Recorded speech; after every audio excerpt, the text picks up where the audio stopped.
call the meeting to order. Let's stand for the Pledge of Allegiance. I pledge allegiance to the flag of the United States of America, and to the republic for which it stands, one nation, under God, indivisible, with liberty and justice for all. Good evening, everyone. Good evening. First on our agenda, we have an update to Central Massachusetts Law Enforcement Council Mutual Aid Agreement, Public Safety Director. Evening. Chief. So this is a 40-G agreement, mutual aid agreement between all of the police departments that participate in Mass. This includes our SWAT team, our drone team, accident reconstruction, and a few other teams, special response teams. So this agreement was originally done probably 15 to 20 years ago. And it's been gone through and updated with updated language, and now they're requesting everybody re-sign this document so they get an up-to-date document. So it really protects our officers when they're operating in other jurisdictions and gives them police powers. And the same for other operators that come here. I went through the agreement and you approved that, right? Okay. Any questions? No questions from him. Brett, I'm here, which is good. the motion. I move that the select board vote to sign the Central Mass Law Enforcement Council's revised mutual aid agreement. I second the motion. All those in favor? Aye. Unanimous action. Before we leave, I have the document for us to sign, so we Okay. Great. Thank you, Chief.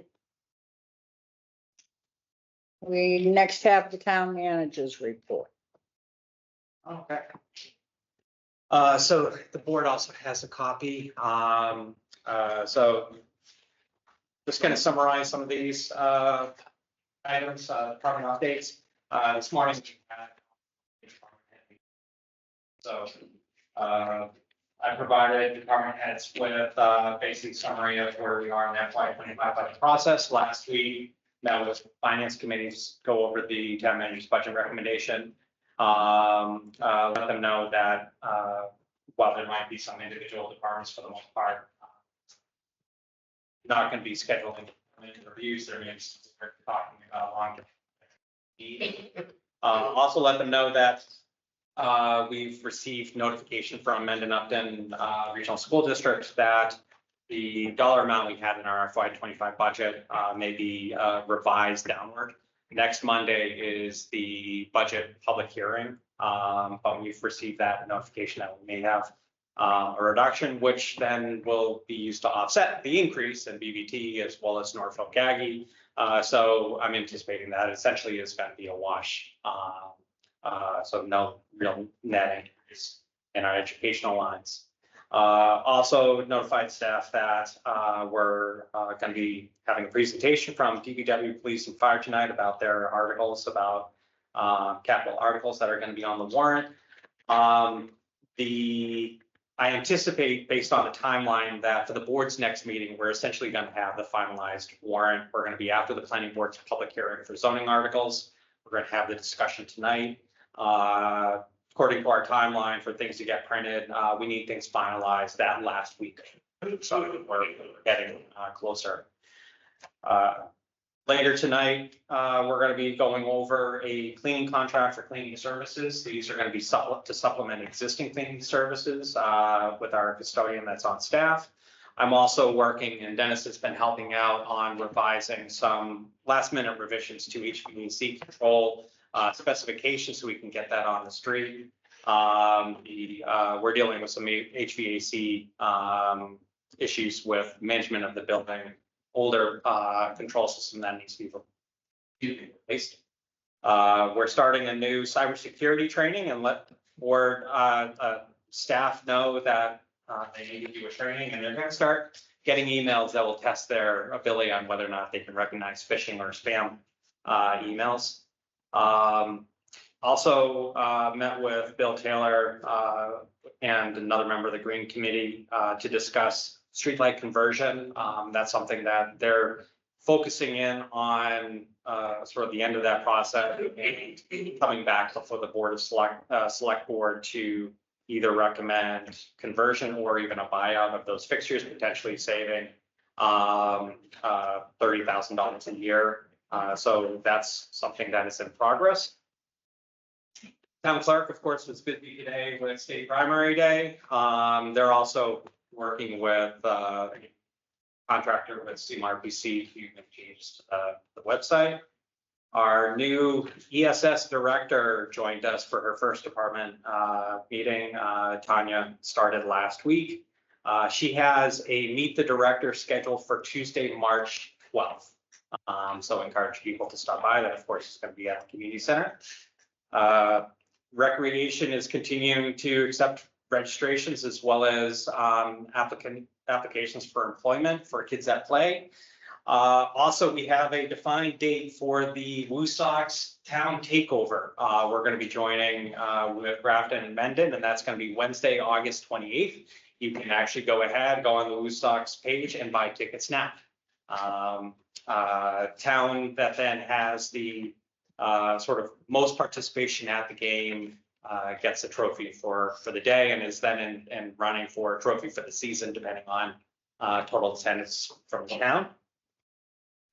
From the finance department, treasurer collector, I reminded employees, and this also applies to many people that are volunteers or even receive a stipend.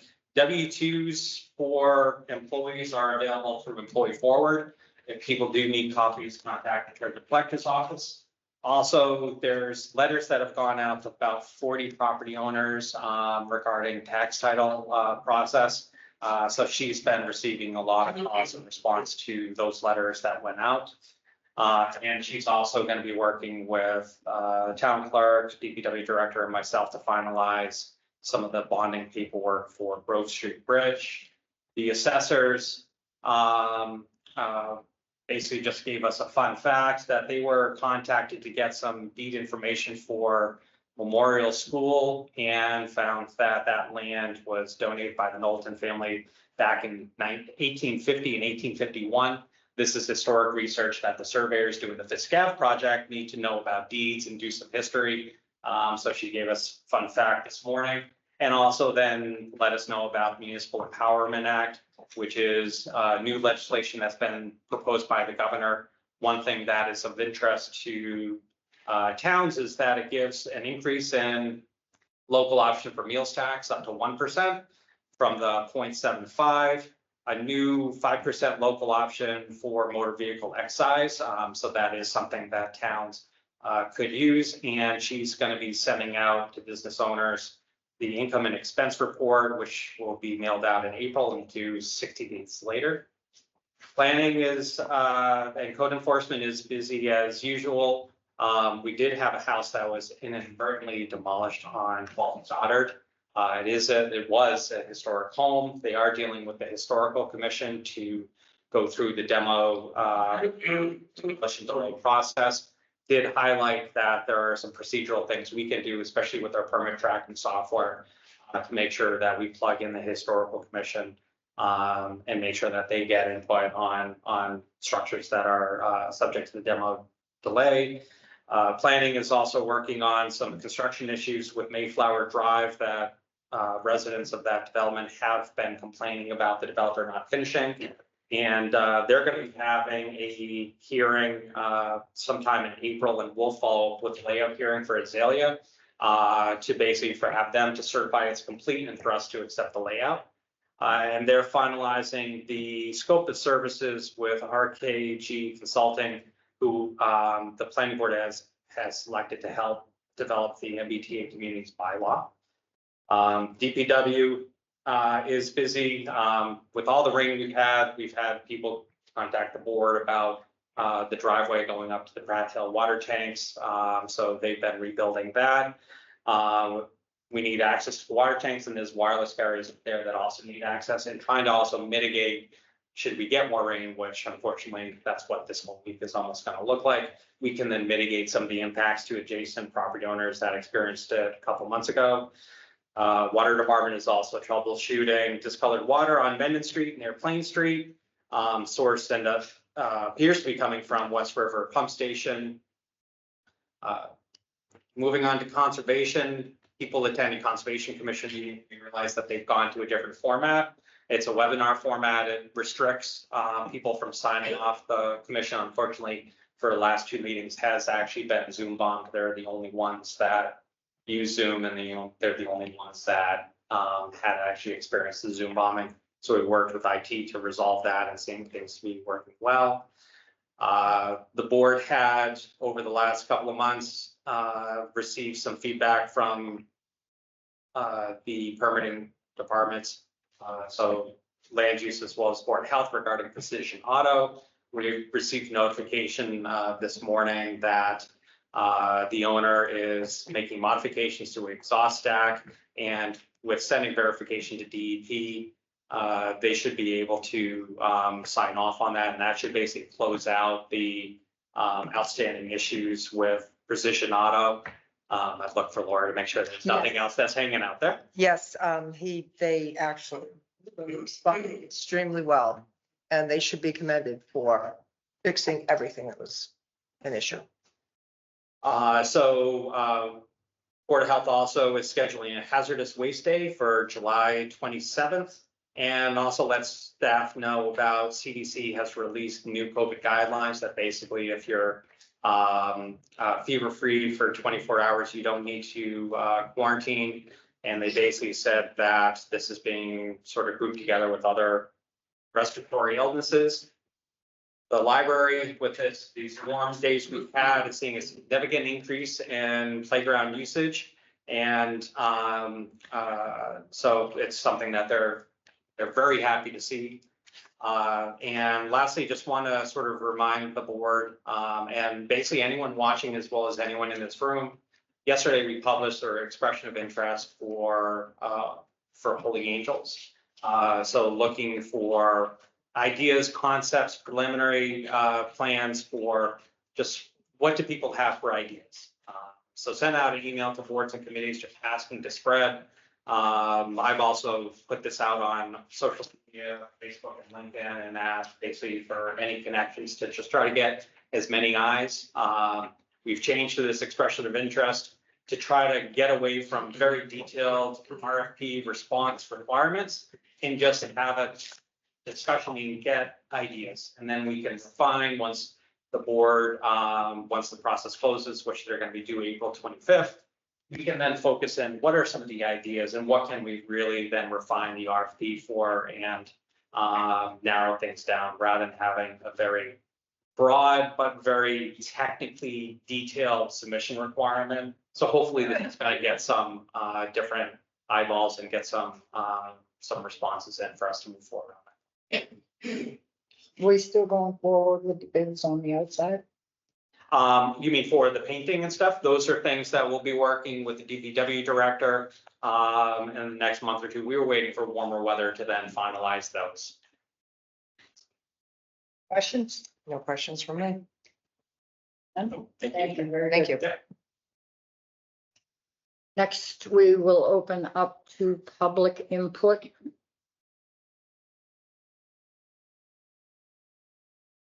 Seeing none.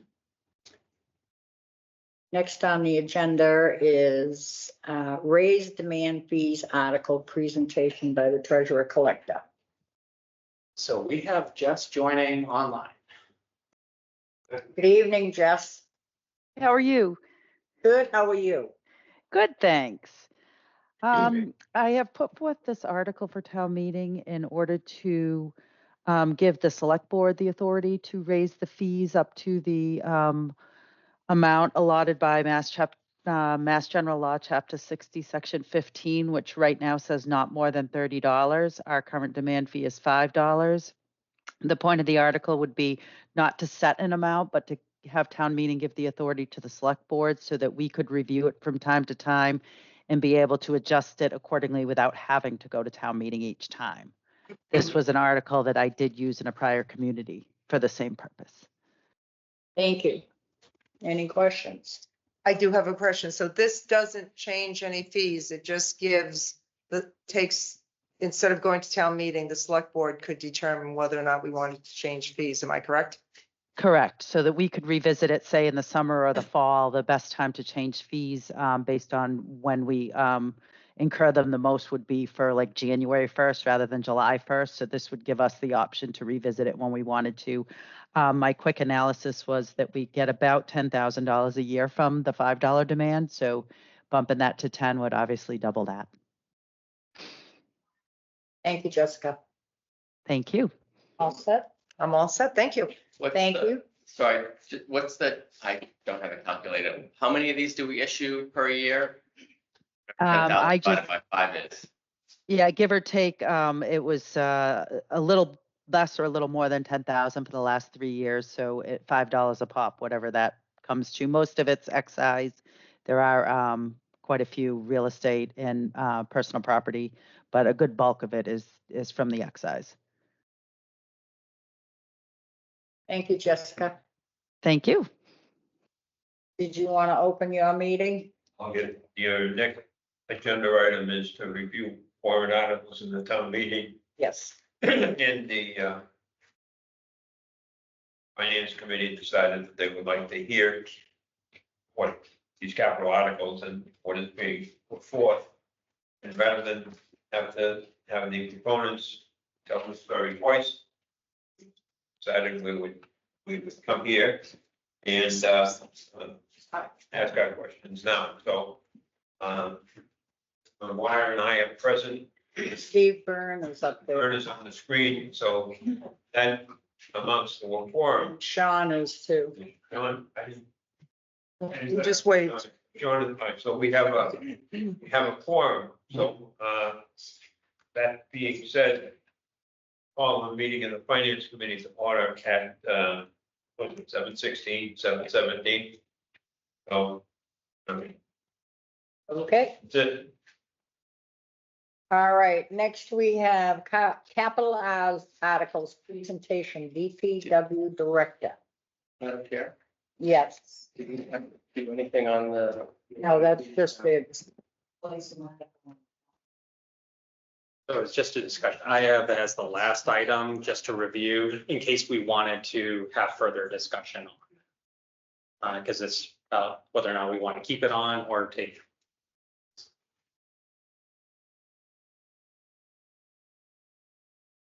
Good evening. Good evening. So the DPW, thank you for seeing me this evening. The DPW has a few articles for town meeting. These is the board, I'll run through that. First one is a replacement truck, 1-ton dump for the highway division. If the board recalls, 2011, DPW purchased two 2011 1-ton dumps. These are the trucks that are utilized the most in the Public Works Department. They're daily drivers. During the winter time, they plow snow. During the summertime, they're hauling asphalt, going around, pulling the compressor or whatever else. They're the most used pieces of equipment we have. We replaced one last year. And the reason I didn't replace both of them is because I tried to stagger the replacement. I don't like replacing two trucks at once. It gets expensive. So we held on to one. This year would be the year I would ask to replace the second 2000 1-ton dump. And this is a replacement, so the other truck would be either auctioned or traded in, whichever brings the greater value. Has 111,481 miles on it. Any questions on that one? Not for me. Not for me. The next article is both trucks at the same time. So in the water division, we are asking for the same thing, except this is not a replacement. This is an addition. Currently, your water division has 6 positions and 3 trucks. One of them is a multi-service truck, but it's not really set up to handle pump station repairs. Over the last several years, with Pulte Homes coming online, and now we're looking at Governor's Landing, we're doing a lot more in the ground pump stations that require more maintenance by us. And so one of the things that we need is the ability to pull pumps out of manholes and other pieces of equipment that are heavy. So this truck is designed to be similar to the 1-ton dump in the highway division, except the body won't be a dump body. The body will be a utility body designed to hold equipment and special apparatus for doing their job. It's a way of the maintenance crew going out on the road and taking all their equipment with them. It'll also have a lift gate, power lift gate, so they're moving chemicals around from station to station in the 50-gallon drums. We don't have people taking chances on injuring themselves, having something fall on their foot or hurting their back. So the power gate will lift the drums up into the back of the truck. And this is also $150,000 is the estimate. And as I said, this is not a replacement, this is an additional truck. Any questions on this? Any questions from FinCom? The only one, I said, you did say it's gonna have the hoist on it, It does. and this, Crane. the funding on this is the. And depression. Sorry, sir. No effect on. No effect on the tax rate Tax rate.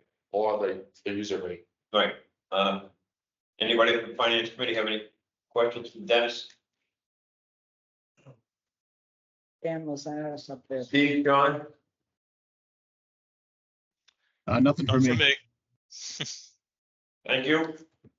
Thank you, Madam Chair. Thank you. The next item is for, the DPW is requesting $500,000 to complete the construction rehabilitation of Fisk Ave. So as the board is familiar, we recently did the AC water main project. Roughly $800,000 project without engineering. With engineering was a little over $1 million. And that project is just about complete with some springtime punch list of moving and seeding and patching that needs to be done. The next phase of the project is to engineer all of Fisk, which we're in the process of doing right now using Chapter 90 funds. And then the construction aspect of it is a full deck reclamation of the road, including all of the drainage repairs, granite curbing, and concrete sidewalks. Keep in mind, this is where our school, Memorial School, is located. This is going to connect 140 to Hartford Ave North. So this is a very important road to have a good sidewalk on, which is why we went with granite curbing and concrete sidewalk. So the total project is $1.8 million. And we've been saving Chapter 90 money and saving some of the town's money. And between the two, we have about $1.4 million. And it's a $1.8 million project. So I'm asking for the additional $500,000 to combine what I have in Chapter 90 currently and what I have in the town funds currently to complete that. Questions? You first. No. Finance committee, any questions? Not necessarily a question, but just a comment. Yes, sir. We do have traffic that goes up and down Fisk Avenue at quite a rapid rate. Since we have the police chief here and yourself, make a point of putting in signage that would, say what the speed limit is so that we can try and maintain the speed, I guess, the best statement. We have a lot of the children walking up and down that street or crossing the street. It would be helpful because a lot of the commuters are cutting through and they do come through at a pretty rapid rate, probably well over 40 miles an hour. It's a good point. And we asked through the chair, if I could, Yes. we had asked our engineers when they're doing their engineering of that road to consider traffic calming measures to the greatest extent possible. Simply because it is a cut through road between 140 and Hartford Avenue North and into the school systems right there. Thank you. Does that include fixing the storm drain? Yes. Is there any best practice or data around the types of curbing for, it's like, I know like vertical curbing, right? Like if you try to pop a bike up onto that, you're more likely to fall over. So I don't know if kids are riding bikes to elementary school or like, is it the sloped granite curbing or the vertical curbing and does it matter? Or do we, I don't know if there's any best Granite practice. curbing is always slope. It's not always vertical. The only type of curbing that has a slope to it is bituminous, which is asphalt. We do Cape Cod curbing, Yeah, but it's not really conducive to that. You wouldn't do that with a concrete sidewalk. It wouldn't match. You know what I mean? I'm just asking about the safety thing. I don't have any idea, so. But we'll make sure that all of the entrances, the crosswalks, every place where the bicycle would go on and on, where it's supposed to go on and off, are done correctly. Yeah. And will be ADA compliant. Thank you. Madam Chair. Yes. Sean, anything on this? Nothing from me. Thank you. Okay. Okay, I don't know, if you have a question over here, I don't know if it's public comment available or not. I mean, I was just gonna ask, are there any chance that there may be grants available? Setting in the top I'm sorry, grants? grants Not that I'm aware of for this project. for any of them, oh, that you just. No, not for what I'm doing for this. Okay. The next item is our annual road management appropriation, which we have talked about many times over the past several years. Several years ago, we were on track to try to get our road surface ratings up to 79 or 80. If you recall, the last time we had an inventory done of our streets and an assessment, we were around 69. We were trying to increase our roads, and we had a couple of really strong years of paving where the town appropriated $560,000. And then we had some shortfalls over a couple of meetings where we were not able to raise that type of money. So we've fallen behind, and I'm asking for the 600,000, which is where we should be this year if we were doing the escalator that was recommended by Beta when they did the original road management program. We can't make up for the years that we've lost, those are lost. But this will put us back on track to start this combined with our Chapter 90 appropriation to start paving the roads like we were paving 3 years ago. And that's what the 600,000 is for.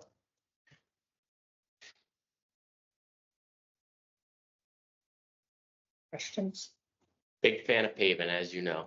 Thank you. Yes. I don't think anyone would complain about roads being improved. No, I don't think so. Good, thank you. Sean, Steve? Nothing. Yeah, nothing for me, Paul. Let's see. That favorite menu, I think back a long time, that was, first one was done by Larry Combara. We used to be the DPW director, actually, that was the place this year. The one that I'm running off of, if I may through the chair, the one that I'm running off of now is from 12. Yeah, well, this, like I said, this one was. The last capital item that I have is for our stormwater management.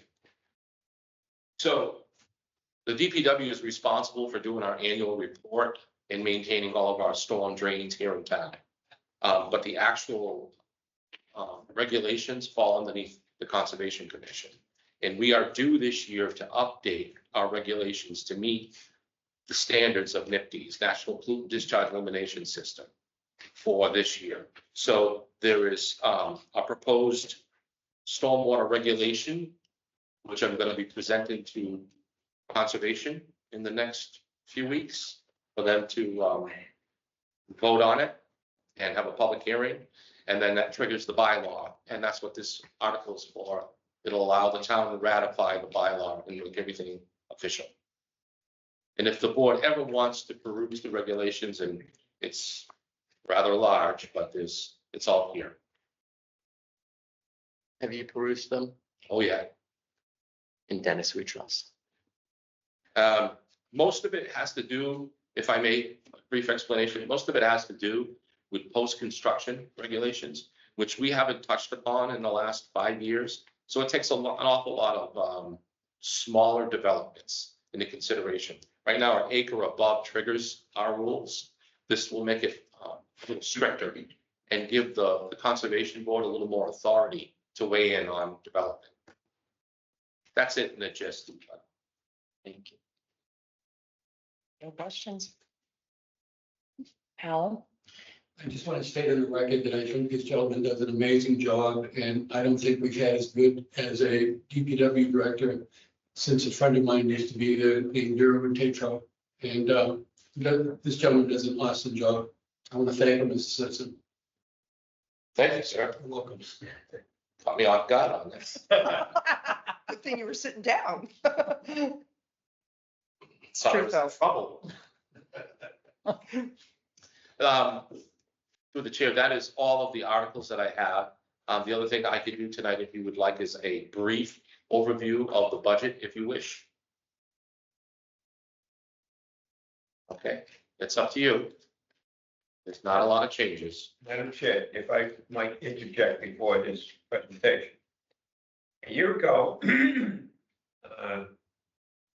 esteemed DPW director said, if you agree to provide me with this roadside mower to the tune of $106,000 or whatever that was, he says, I will reduce the DPW budget by $2,500. 25,000. 25,000, I'm sorry. And I said, yeah, sure you will. It'll be some other place. Well, to give the devil his due, if you compare the numbers that he has, the request for this year is $25,000 less than the prior year. So are you eating crow? What? Pointing out, I mean, he is a man of his word. Yes, he Okay. is. I think that's sufficient. Thank you. On that note, the highway division annual operating proposed budget is $1,140,917. This is actually a decrease of $24,000 from last year. And there's a couple of factors for that. One is there's a 1.5% raise for non-union. We didn't consider any increase for union because we are just about to get ready to do our union negotiations for a contract that expires the end of June. And then there's a reallocation of funds in the administrative part of the budget between water and wastewater and highway. And we have two positions in both of these, on all three of these divisions, and they are shared. And we were unable to fill one of the positions all year. So my esteemed assistant, Mr. Taylor, who does a wonderful job, did it all. And unfortunately, we paid him all out of the highway division, and it's really not correct accounting where he's doing water and wastewater. So this corrects that. This makes the changes between where the work is actually being allocated and the funds are coming from. And that's what this does. And then you'll see this change in the water and the wastewater budgets as well. For expenses, the only change is there's a $25,000 reduction in hiring an outside contractor to do roadside mowing because we have our own piece of equipment now. Thank you very much. And that's it for highway. Everything else is exactly the same.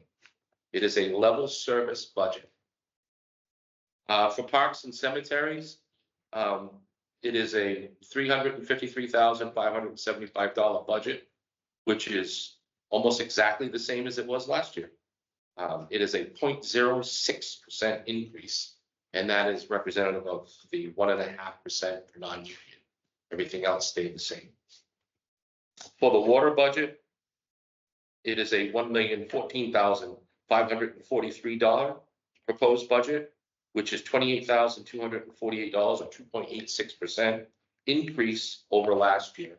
And the increase is the reallocation of the personnel that I discussed and a 1.5% for non. And then under expenses, we have an $11,000 increase, and that comes from three different items. There's a $10,937 increase for health insurance, a $200 increase for Medicare, and a $35 increase in unemployment compensation. And then for wastewater, we have a proposed $756,311 budget, which again includes the reallocation of the wages for the one position, for the two positions, 1.5% increase for non-union. And then in other expenses, have the exact same differences that were in the water. You have an increase in insurance costs, a slight increase in Medicare, payroll taxes, and a really small increase in unemployment. That is the budget. Any questions? Nice here. None Awesome. here. Thank you. Any from FinCom? Steve, Sean? None from me, Paul. And Nothing- then for Dennis. Nothing for me either. I just had one reminder. We do have a placeholder for snow and ice. Yes. We still have not expended our budget, and I'm probably, Spring is maybe that's coming. why even shooting it up, but we do have a placeholder. So while we may see it on the warrant, it's always something, if we don't need it, we pass over or revise it as we get closer. Thank you. We have this close. We got it. Thank you, Mr. Westgate. Thank you. Thank you. Next on our agenda is public safety capital articles presentation. Public Safety Director and Fire Chief. He left. He must have got a call. So looking at the capital items, public safety, a couple of. If you want to run up here. Sure. The first article is a second police cruiser, and that's 65,000. We had this plan many years ago. Every other year, we replace a second police cruiser to keep the fleet mileage down. So that's 65,000. The cost of cruisers has gone up about $10,000 in the last year, unfortunately. So that's reflected in there. So right now we have 3 vehicles that are over 100,000 miles. One is being replaced this month, waiting for that to come in from the previous budget, and we'll be replacing 2 more in FY25. This is. Any questions on? Cruiser replacement? Who's the supply? MHQ? So it's Colonial right now, so it's either Colonial, McGovern, or MHQ, I think is actually going to be taken over by somebody else. So it's just usually the same players. McGovern's trying to get around too. Yes. So we buy them under a state bid. So one company has the Chevy bid, one has the Ford bid. So. Any other questions? Nope. No. Okay, the next item on the capital budget is police station cell block plumbing repair and replacement. That item was earmarked at $60,000. We're going to look to move that to the fall. We need some additional time to get some more cost estimates, really find somebody that is interested in doing that job, which has been difficult to find. So we're not confident in those costs at this point, so we'd like to move that to the fall. Same scenario with the next item, which is the fire drain repair, which was earmarked at 100,000. That may have a larger scope than we originally thought. The problem with that drain is it is the metal drain has deteriorated, and we need to adjust the slopes coming into the drain to keep the salt from sitting there and deteriorating the drain. We also need to look at the water and oil separator as part of that system to make sure that we're capturing everything that needs to be replaced. So we have some concerns that that $100,000 estimate is not sufficient. So we need some more time to go through that and bring that back in the fall. Okay. We also have to do we don't know shop drawings, but it's in close proximity to the radiant heat floor. So we have to do some tests. Yeah, so we need to investigate that further to make sure that we have the true costs. Okay. How's that building? 28, 29? You say 20 to 25. No, she's like, down. Yeah, I'm good. That's pretty good. It's big enough. It'll be Yeah, it's over. big. I think it's pretty. It is big, like that, over 20 years. The next item we have is the fire department engine 1 refurbishment, and that's earmarked at $100,000. So that engine 1 is a 1996 Pierce Class A pumper foam unit. It's actually in very good condition for the age of the piece. The refurb will address areas of corrosion, frame and suspension areas, chassis, body panels. Right now, that is scheduled to go to one of our vendors on March 13th, them to go over thoroughly and give us a good cost estimate. After refurb, that should give us an additional 10 years of service. Replacement cost for that piece would run somewhere between $1 and $1.2 million. So I think it's a wise investment to refurb this and get another 10 years from this piece of equipment. Set. I'm all set. Set. Other questions? Sean, Steve? Nothing from me. Thank you. Yeah, nothing for me either, Paul. Okay, the last capital item is the message board replacements. The two message boards that we have for emergency management, if you have seen them around town, you can see that they are quite outdated. Having difficulty with replacement parts and keeping those running. They should be. They are approximately 20 years old. Cost of replacing them, two of those units is approximately $41,000. So we're looking to replace those so we can have those four message boards. And I believe the water department will have its own message board, so we'll have a complement of 3 message boards. Looking to just want to eventually. Any questions on the message? Just a question for the DPW, is that coming up enterprise fund? I'm not purchased one this year. Oh, next year? Yeah. Okay. The fall, I'm gonna put that back in the fall.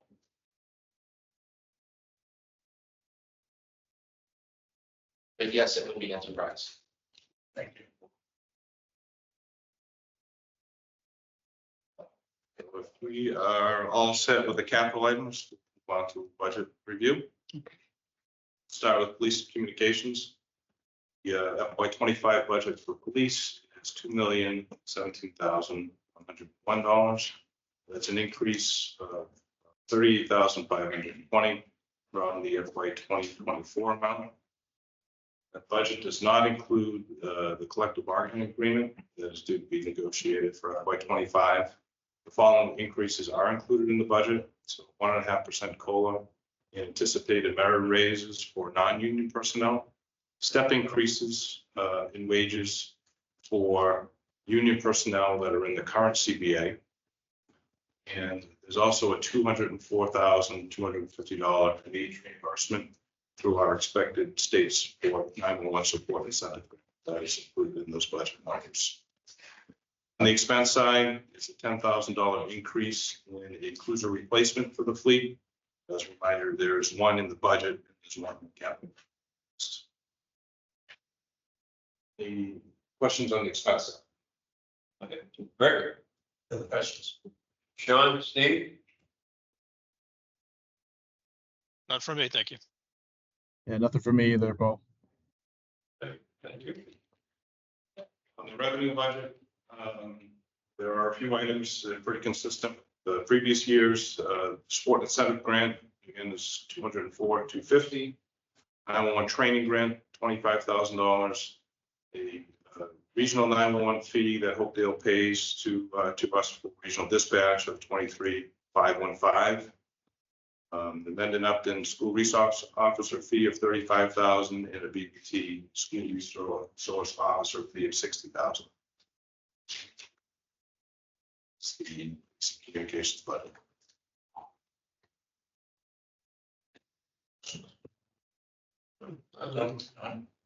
Okay. John, Steve, I'm gonna assume you're okay with this? Yes, sir. All good. Okay, moving on to fire and EMS.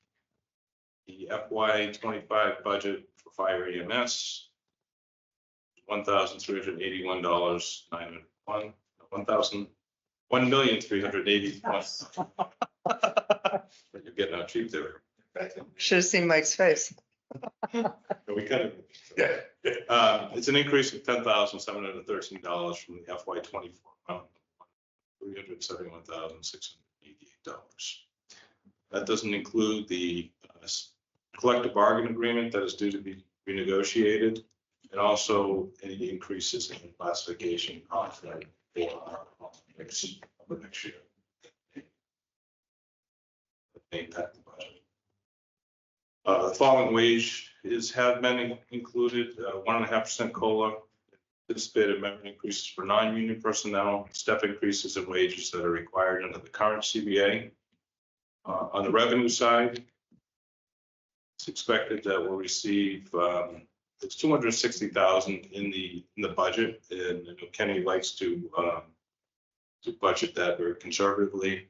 We're tracking right now about 290 to 300,000 on the revenue side for ambulance fees. So we anticipate that trend to continue, which is good news. We do have to probably come back at a later date after CBA is done, talk about investing some additional money into overnight coverage. So right now we have a paramedic that's in the station 24 hours a day. The EMTs are responding from home. Our next step is what we'd like to do is have an EMT call per diem in the station at night to get the ambulance out a little bit quicker in the hour, 9 p.m. to 7 a.m., which is approximately about 20% of our calls during that time. Obviously, we're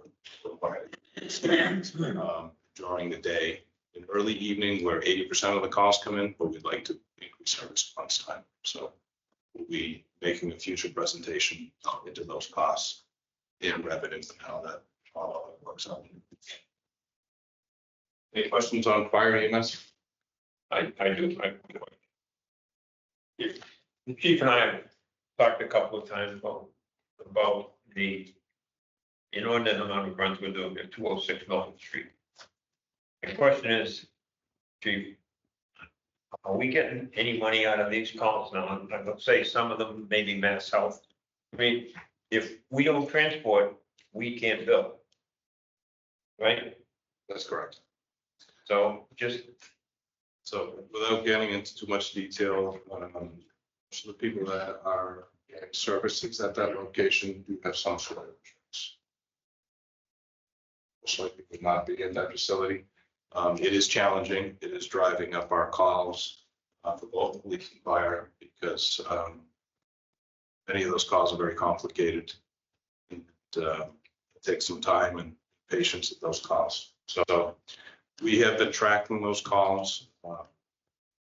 Some significant increase, especially on weekends, and we're trying to work with the company to take a look at what their staffing is on the weekend and see if that's contributing to the call increases that they're stacking. So there's a lot of factors there, but we are certainly discussing that. And, I understand your HIPAA rules and everything go into that. But my main question was, we get paid for these calls. Again, if you don't transport, you can't bill. So our revenues are usually a couple months behind when we do the run, so we'll see that probably as a factor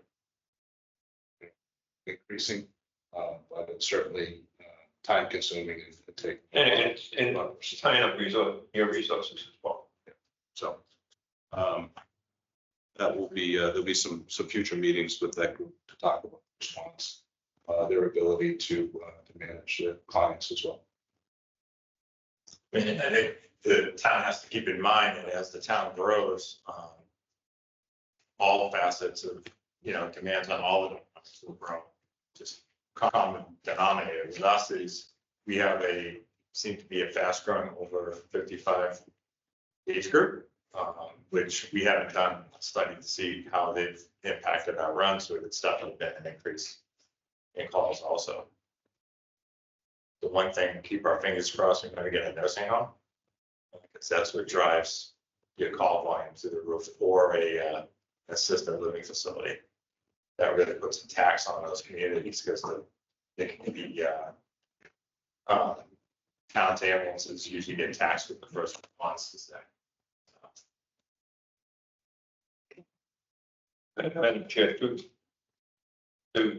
Chief Marchion's point, there was an article a week or so ago in the Milton News that talked about the impact of medical services in the local area. Franklin has put on a third ambulance during the daylight hours to cover the increased number of calls that they've picked up. So it's not something unique to Upton. It's everywhere in the EMS, fire and EMS stuff. And I think we talked about this when we did our presentation a couple of years ago about the Union Service, about our population, aging population, 55 developments, and that's going to continue to drive the needs of the, so it's not unexpected. Excellent. All set, fire and EMS? Okay, last one is emergency management. That budget is level funded. It's $9,500, and that really covers the reverse 911 system and a small expense line. It's level funded.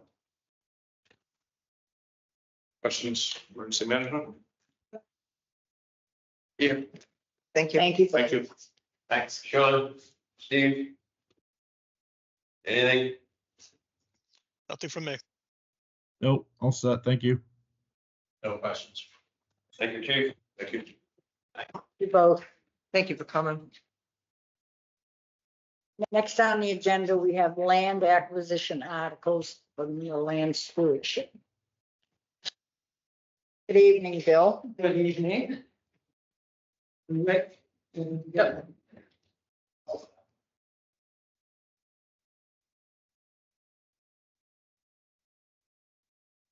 Have maps. Enough good man. All right, so the first opportunity I want to talk about is land off of North Wildwood. It is most of the land on the east side of Lake Wildwood. The individuals that owned it passed recently, so the state has approached us about buying it for open space purposes. It totals 38 acres in Upton, 11 acres in Grafton. The assessed value in Upton is 313,000 and in Grafton is 46,000, which is $8,200 an acre in Upton and 4,000 an acre in Grafton. The land in Upton is zoned general business and in Grafton agricultural residential. This land is essentially completely landlocked. There's private property to the north. Whoops, jumped ahead there. Private property to the north and railroad to the east of it, and then of course Lake Wildwood to the west. Appraisal is in process. And my expectation is to get appraised as open space because there's really no, well, I should say that's the only. There's only really two uses for it. It's either as open space or as land that the railroad uses. And the railroad has approached the owners about buying land. So, yeah, but it is, like I said, it's right along Lake Wildwood. I think for that alone, there's value in preserving it. The land in Grafton to the east of it, there's a total of 562 acres of open space. So it will become part of a almost 600 acre open space complex. There is an access off of Darien Drive that is available to that land, but I don't believe it includes the railroad. So without that, you're really able to go up to the railroad on either side without trespassing. So, and then the town, and then to show you a second. The town bought that piece of land in Lavender a few years ago, and it does provide access to the land from William Street. So I'm working with the Community Preservation Committee. I'm meeting with them again tomorrow, but I won't have any firm numbers about how much we might pay for the land until the appraisal comes back. But if it's appraised for open space value, I expect that to be between 200 and 300,000.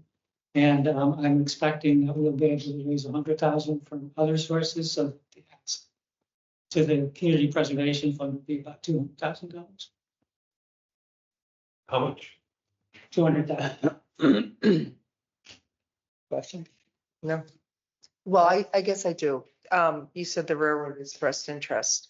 Does the railroad is there any way they could trump if we wanted to buy it and the railroad wanted to buy it? Are there any laws that say it needs to go to the railroad first? Or is it just whoever they feel like selling it to? Well, as far as I know, from that perspective, the railroad has no power to force the owners to sell it to them. And maybe they may be able to attempt eminent domain taking after the fact. But I'm not sure about that. And then on top of that, I'm not sure they'd be successful. Okay, and you haven't seen anywhere on any deeds that the railroad has any claims to it? Because I do know there's property along the railroad and it's written in some of the deeds that they have right of first refusal if it's developed. I've looked at the deeds and I've not seen that kind of language in it. I was looking at the deeds to see if any of those properties had been deeded basically across and over the unfortunately, that land was all bought in 1888, 1889. And some of the arrangements are not memorialized in the deed, they're memorialized in a plan that was created at the time. So I haven't been able to definitively determine whether or not somebody might have crossing it. And I know a lot of times back in the 1800s, it wasn't, so if you were to buy, say, the parcel that's labeled, I think it says 67 Grafton, the right to cross wouldn't be on 67, it would be on the one behind it. I don't know if you're aware of that. That's how a lot of the old deeds run. It's the one you go onto that allows you, and so you have to pull kind of everything. Yeah. But I just didn't know if there was anything you found for the railroad. No, I did not. In the deeds that I looked at, there was not. And this shows 1, 2, 3, 5 parcels. It's actually 2 deeds. But because Grafton is in the middle of it, it got divvied up for assessing purposes. So I've looked at essentially at this point all the surrounding deeds and not found anything to what you suggested. Admittedly, I was looking for a proof that some of us somewhere we could have a deeded right to cross over. It's one of the pictures of the full contiguous open space that this would be a part of. Yeah, actually, there you go. One more, there's some trails on the property already. Yeah. One more. So that's the open space. Oh, I got it, I think. Yeah, so. Dairy drives down the bottom. Yeah. Now, unfortunately, land is separated by 2 properties. And I'm reaching out to both of those property owners to see about the easement to cross over. I'm reasonably confident there's something can be worked out. To connect this large parcel with these Yeah. parcels. The gas line passes over all of these parcels and has been traditionally historically used as a pass. I think people cross back and forth readily. Yeah. However, I believe technically when they cross over the railroad, they're trespassing. Right. Yeah. So I would like to arrange something that didn't involve trespassing. Yeah. Great. Thank you. Any other questions, Paul? Great. No, good, thank you. Sean, Steve? Good, thank you. Chair, just wanted to add, I did hear back from the town of Grafton, the select board, planning board, and conservation commission all voted in affirmative to support and assist in this effort.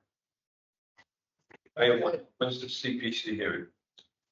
I'm meeting with the CPC tomorrow night to ask them to schedule a hearing for the first meeting.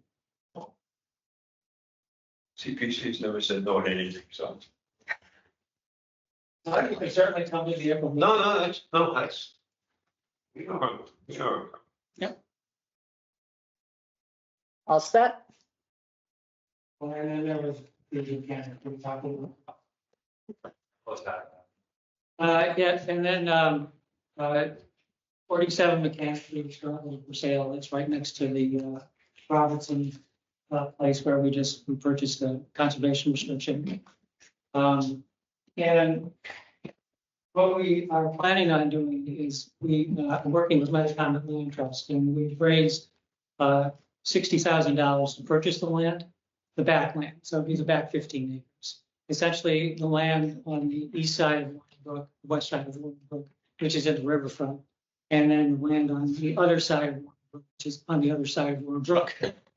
So in any case, it's about 15 acres, and it would allow us to connect trails in the Robertson Family Conservation Area through that property. And then there's a town-owned parcel which goes down, is a long thin parcel around Warren Brook, which has some access off of Marion Drive. So you could essentially walk all the way down Warren Brook. And so the ask of the Community Preservation Committee is for $12,500 to pay for the transaction costs, engineering survey, and the conservation restriction baseline report and legal costs. No questions.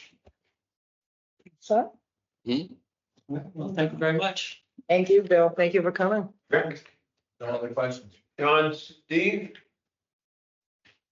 I'm good. No, I guess the only question I have is, are there other properties that you guys have an eye on for future purchase we should be aware of? But no, the short answer is no.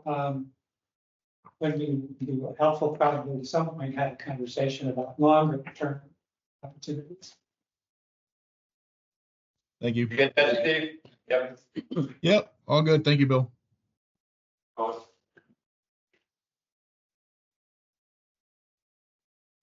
next on the agenda is review and discussion of articles for inclusion on the annual town meeting. So board has seen initial drafts. Some of these were placeholders that then we heard from the police chief and fire chief that recommended holding off and waiting for the fall. Those were articles 23, 24, 25. And just want to give the board the opportunity if there's any other questions or if there was any other articles. The board had previously put them on the agenda, but you know, this is a period where things are fluid based on information. So I wanted to check to see if there was any further discussion or whether or not these three that were identified by the police chief, fire chief were just the ones that we want to remove. Do you have any that you have questions about? I do not. I do not. Okay.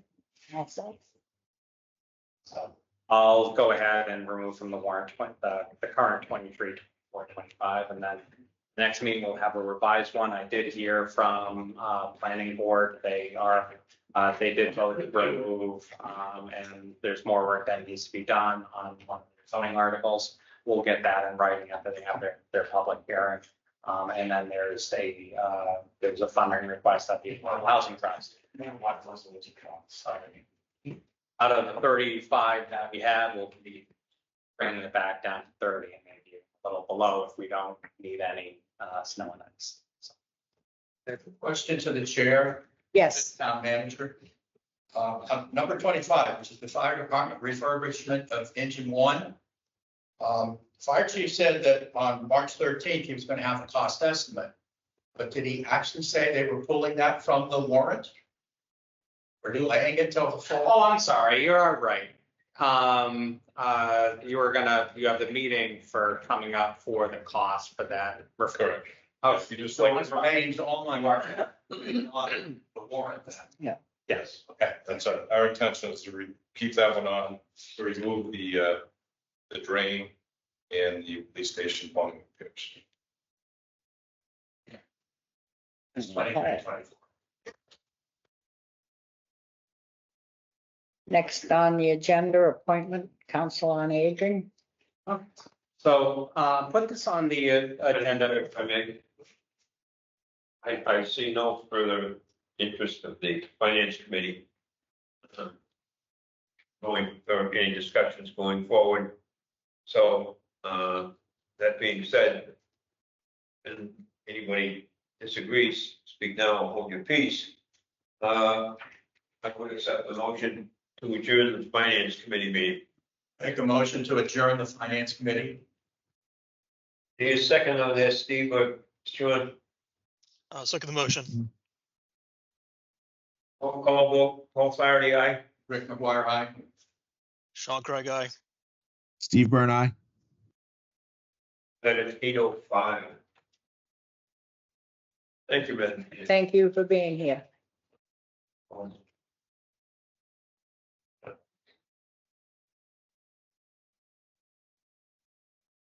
We have a discussion of the Council on Aging membership.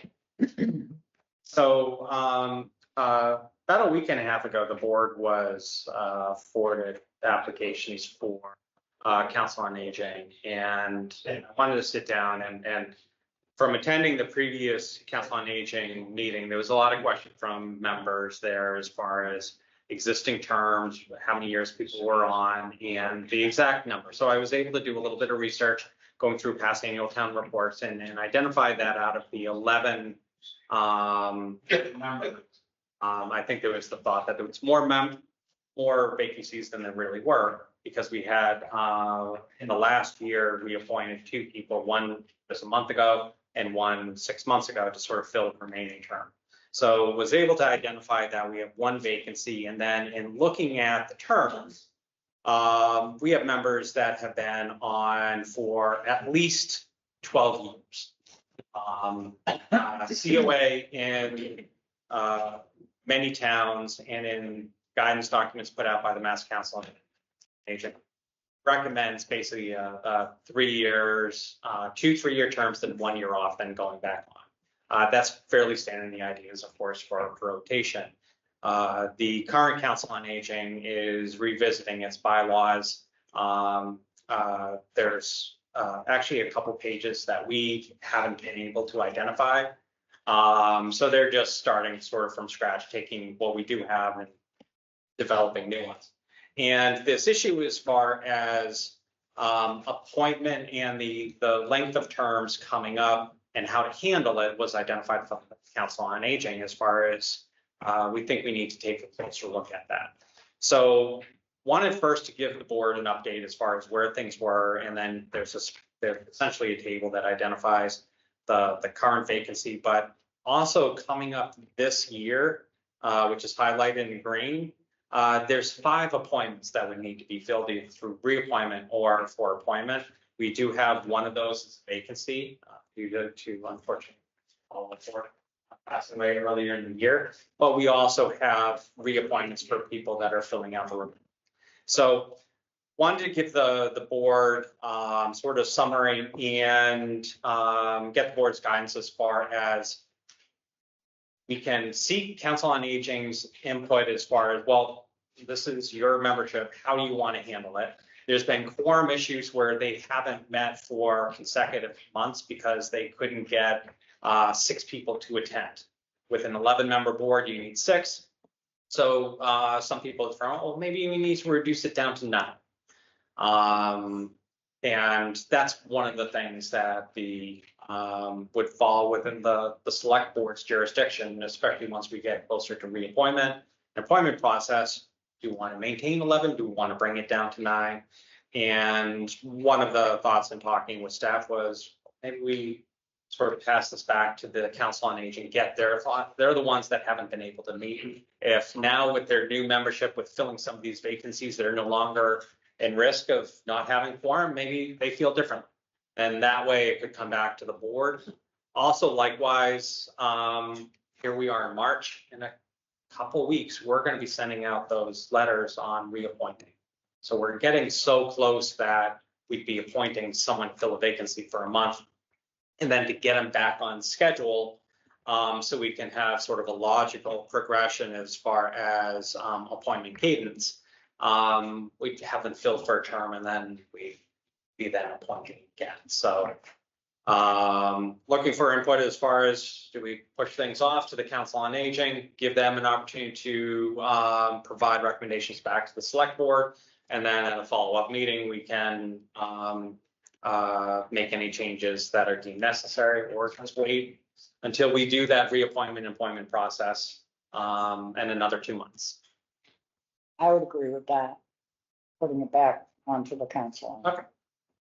It's their ordinary bylaws, we have to go by their bylaws. Like you said, for a month, isn't Yeah. right? Right. I don't know how. I'd agree. I mean, they're the experts. It's their commission. They know who's been there, who hasn't. They know what works. Let's push it back to them. It doesn't make sense to appoint, like you said, for a month and then revisit everything, throw it back on them, let them come to us and say, this is what we want. But they do have a subcommittee that is working on revisions to the bylaws, so they're gonna have a sort of update. Next Monday is their next monthly meeting. So Are you aware of any operational impact of not filling these seats? I can't imagine that there would be one, but since now it's only a vacancy of one, Yeah. the staff and the director and the interim director who have been helping us out for a number of months doesn't feel that the one vacancy is going to have an impact. The people that we have recently appointed are the ones that are there. Yeah. Some of the things that the subcommittee is looking for to bring back to the full COA is we don't have language if someone does not attend. So if someone doesn't attend for 6 months, it's not like an automatic, hey, we're notifying you of non-attending. We're recommending to the select board to deem this seat vacant and then ask them to reappoint. We do have one who has not attended all year, but we don't have language because they still live in town. And that position is actually up for reappointment. So our anticipation is that the person will say no, or at least won't respond. That will open it up. So come the new term, I think it will resolve itself. Okay. For me. Works for me. Works for me. Alrighty. Next, we have approval of meeting minutes.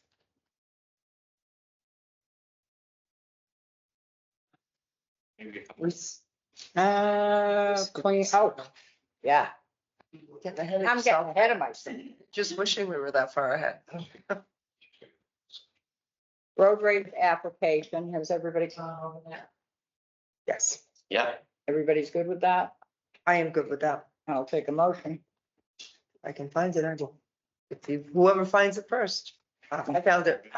I move that the select board vote to approve the road race application submitted by the Tri-Valley Frontrunners for a race to be held on Saturday, April 7th, 2024 at 8 a.m. Second the motion. All those in favor? Aye. Aye, unanimous action. The next on the agenda is the Town of Upton Community Message Board, Upton Men's Club. So, I think we have, okay, let's have on here. So, for the board, put information in your packet with some information on replacing the existing community message board with an electronic sign.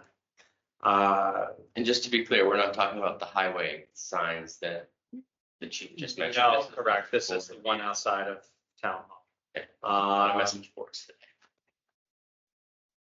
So, and Alan can confirm, I believe the message board was first donated by the Upton Men's Club back in 2000. I had previously mentioned to the board that some of our neighboring towns, as well as schools within borders, have similar devices and had started to do some pulling together of information, cost estimates to present to the board, and but admittedly it was not on a fast track. It was sort of getting the work done. But Upton Men's Club had also broached the subject and requested to be here to speak with the select board. And in the board's packet, I do have some technical information as well as some cost estimates for not only reusing the existing structure, which would be one option is to maintain it and then also to refurbish it and then basically replace just the message board with the LED board. And then another option they prepared was a totally new structure, you're looking at a new structure at under $15,000. Rehab, you're looking at about $2,000 to use the existing one, and the sort of mid size for, you're looking anywhere between 23 and 26,000, depending on the resolution of the board. So Men's Club maybe wants to. So my name is Alan Rosenfield, and I'm the government liaison on behalf of the Upton Men's Club. The Upton Men's Club was formed approximately 26 and a half years ago. And over the years, the club has made purchases and gifts, donations towards the town. I'm glad that the chief of police is here. His predecessor was Chief Stockwell. The very first gift that we gave to the town was the radar unit that sometimes you might be going by a little bit too fast and it picks you up. And we've donated to everybody from recreation to the school to government, what have you. I appreciate it. I received something from Selectman Brett at 5:35 today informing me that the road signs, in fact, that you had voted to fix the one coming in from Westboro, which had been in disrepair for about a year and a half. And I appreciate Bill McCormick for his tireless work with you to get that accomplished. I have to express disappointment personally, not on behalf of the club, that the town sign that we donated, my God, I think it must have been at least about 20 years ago, if not more. It seems to me for a period of time, it's not been used.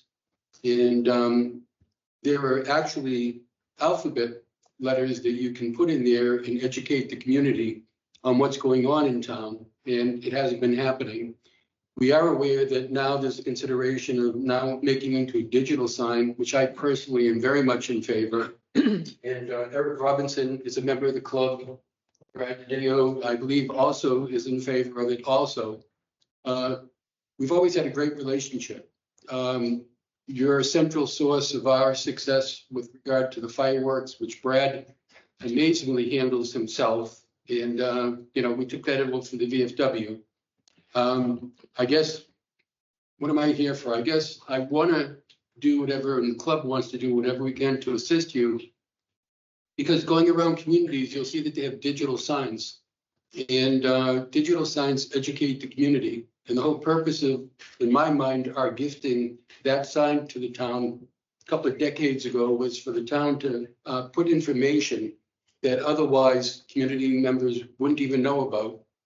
I'm not aware that you televise anymore these meetings. It was funny, I was having supper with a past selectman and another past government official on Sunday night. And they were acknowledging that there are people in the community that don't know how to use computers. If you can believe that, I'm probably one of them. And, I think the board feels, and I'm assuming that somehow through technology that people can follow what's going on. And my sense is that they really can't. And some of those are most important senior members, but even younger people. So I'm here to ask you what you might need from the club, but also to express as a citizen that I badly want us to have a digital sign. But until then, honestly, I'm also asking you as a member of the club, why isn't the sign being used with at least those letters being put on? Kelly McElrath used to do that initially for the first several years, but it hasn't been used at all for several years. Not sure why.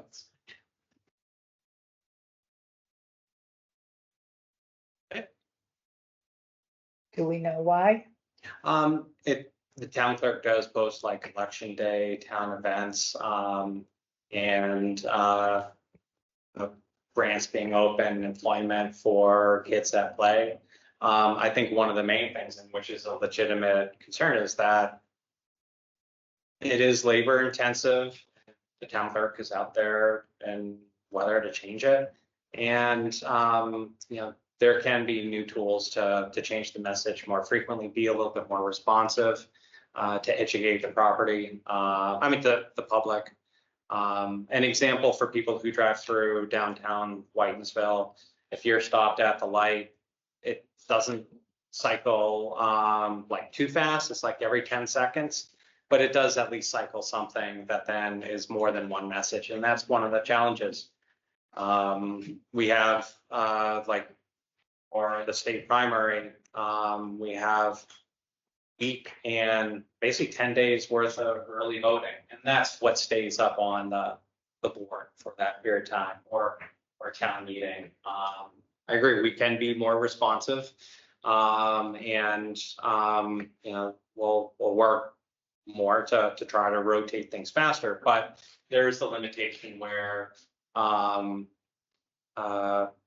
it doesn't allow for outside of us being out there on a daily basis, swapping out letters and doing that message, which with all town employees and workflows, we're trying to balance and provide efficient services.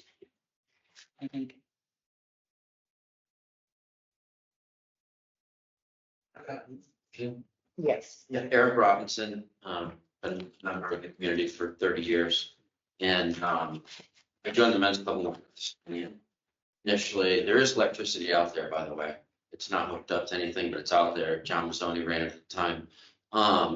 We've been trying to get this project actually moved fast forward. We did this, the stone wall around the school signs around town. But the bottom line is we were kind of infatuated with actually putting an electric sign out there for about 15 years now.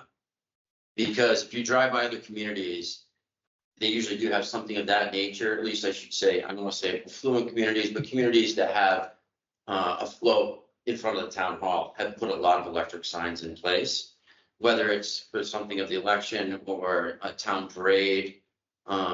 It could be any number of things. The reality of it is, and you know, to Alan's point is we think everybody's on Instagram or you know, whatever it is, social media, right? So it could be anything from Twitter to our hometown website. But the bottom line is a lot of people aren't out there doing that.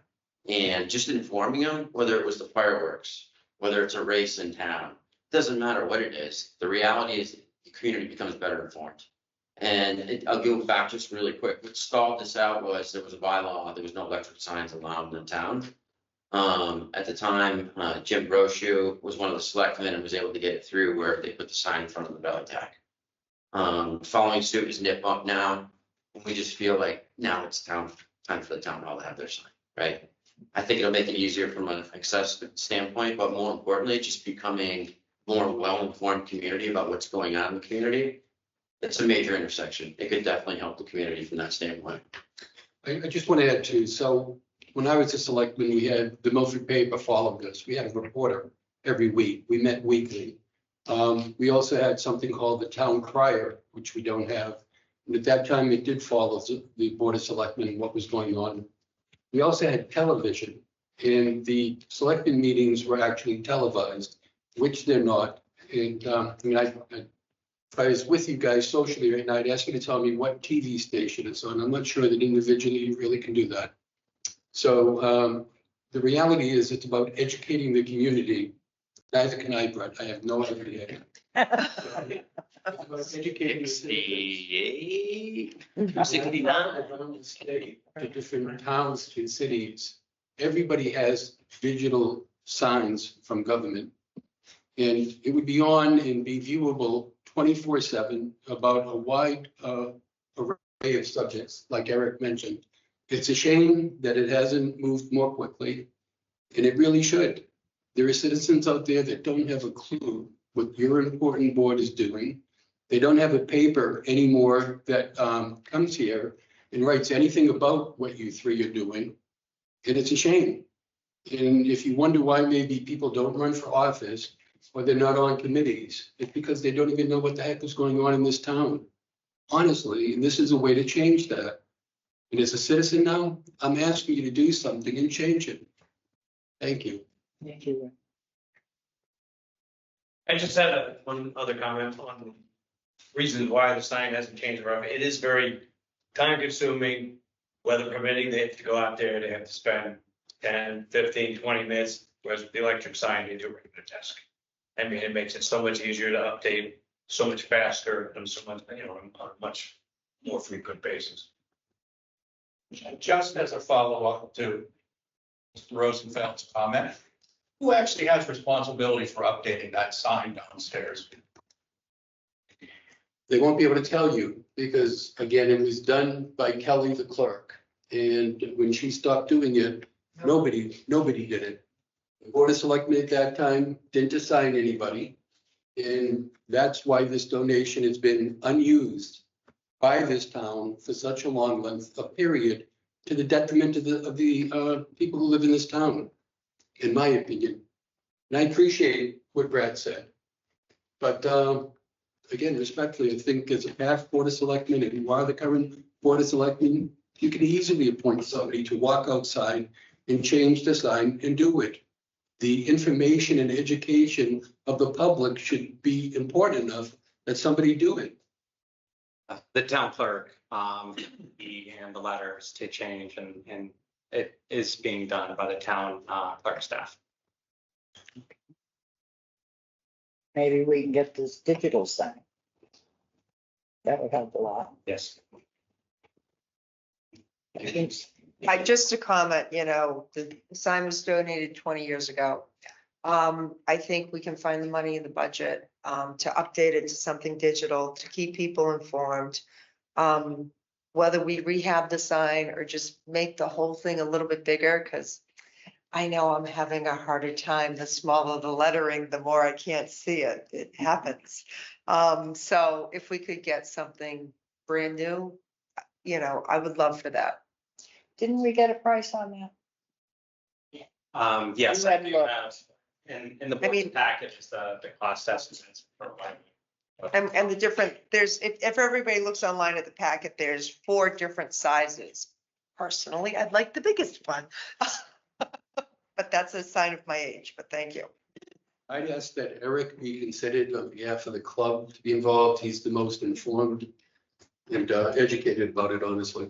Yeah, and I mean, just a couple of comments if I Yes. may. So like realistically, obviously, so 100%, we need to be able to communicate effectively to the community. So whatever mechanisms we have to do that, the more the better. There's no one silver bullet that's like, if we only had this, all of a sudden everybody would be engaged and knowledgeable and aware of what we're doing. But any good communication strategy includes multiple paths to reach your audience. Period, end of story, right? It's not all internet, it's not all signs in the town common, it's all of those things for different audiences. So I'm a big fan of having that type of communication available. The reality is, right, like there's a logistical challenge, right? There's limited space and it takes someone to go out there and flip the letters around. That's not such a big deal. Honestly, I think part of it would just be like taking the time to determine what messages get put on there. Right? Like it's just a question of like, okay, so that's someone's day now that they've got to figure out, all right, I've got 14 people that want to put things on the sign. How do we decide that? So, there's just like an operational limitation that we have that I think, unfortunately, that we fall into this place. It would be nice if we could have kept up with it all these years and sort of kept it fresh and kept it used and exercised that muscle so that people would be used to looking at it. We'd be used to updating it. It wouldn't be that hard and we could maintain it and that would be great. We're here now, that's fine. I am a little mindful of putting electric lights in the center of town. I think it's fine during the day, but I also don't want to have like the Las Vegas Strip where you drive through the center of town and we've got this 20-foot sign that has all these advertisements on it. So whoever's job it is to figure that out in terms of when does it go on, how bright is it, how often can it switch or flash? I'm sure there's issues with people in traffic and having things flashing. The one the ones I've seen generally seem okay. There are times when I see the BVT one and it's like, okay, there's a lot going on there. Yeah. I'm just mindful of, being a small town, not having a lot of extra light pollution, not having a lot of neon signs and flashing lights all over the place. I just want to be mindful of the town's character, particularly in the center of the town. Well, I think you have the gentleman sitting over here, the chief of police, who's a public safety official. Last time he called, and he certainly hopes will be informed and be part of whatever the committee is, so the group that's going to decide. So I would hope that he'd be part of it. You think? It's a great call, Mr. Rosenfield. If only we had a police chief. Yes. I may interject. put my community center building committee hat on. In a couple of meetings in the building committee, it was brought up by the library people. They would like to put an electric sign out there. Problem you have in front of the community center, I'm talking just the gable end, is the only place you can put it is that little grassy area on the gable end that faces Finn and Valley. And there's still some question as to where the right of way is over there, am I right? That's going to move. Yeah, it's gonna move with the coming on of the TIP project. So personally, this is hard to see. I appreciate everybody, this is, it's a good place for it, but it's hard to see. But it's not in the line of sight of somebody traveling on 140.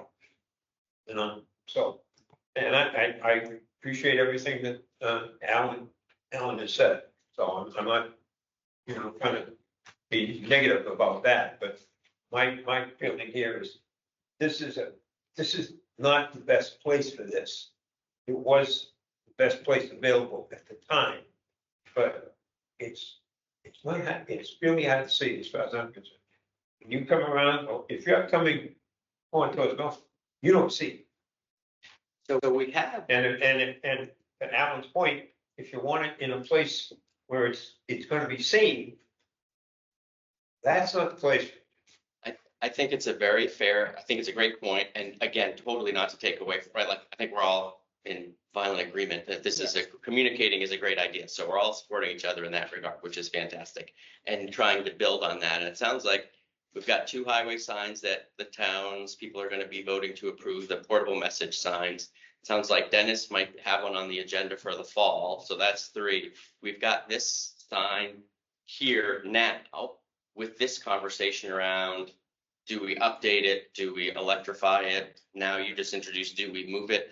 Like, is there some opportunity to just sort of say like, all right, what's an overall public communication strategy that would include the movable boards, the electric board, some policy around like, how do we put them out? Who governs them? How do we maintain them? Who updates the messages? How often?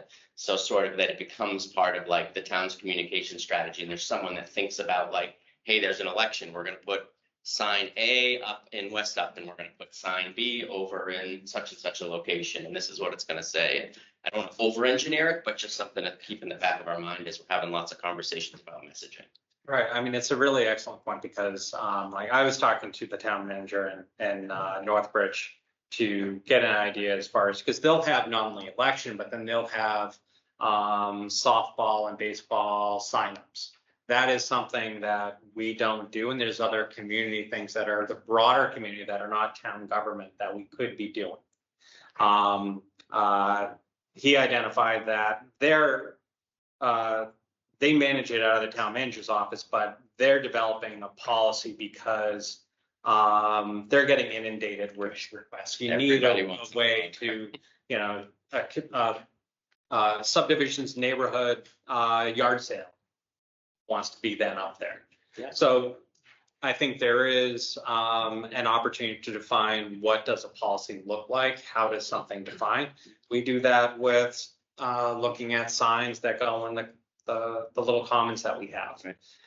So I think there's that. For the larger mobile message board signs, which then are primarily relaying water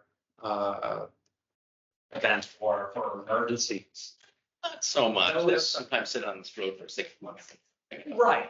I'm not saying they don't move, but that's typically what they are. And I know from our side, it's basically getting in touch with Marchand and saying, right, we have a town meeting coming up, let's advertise that. We have the election, let's mobilize that. Those are operational tools for public safety. That's a different thing. Those 2 signboards are dedicated to public safety, emergency management primarily. Totally. But when they're not needed or used for special events or traffic, we can try to. Why we should have a communication strategy.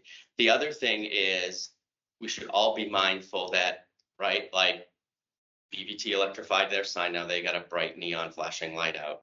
Nipmuc's doing the same thing. We're gonna do the same thing. How long do you think it's gonna be before Memorial School has one and Misco has one, and we're gonna have all these electric signs, flashing lights in our faces all the time, and nobody likes screens. We like to have information, so there's a balance. Just be aware of that.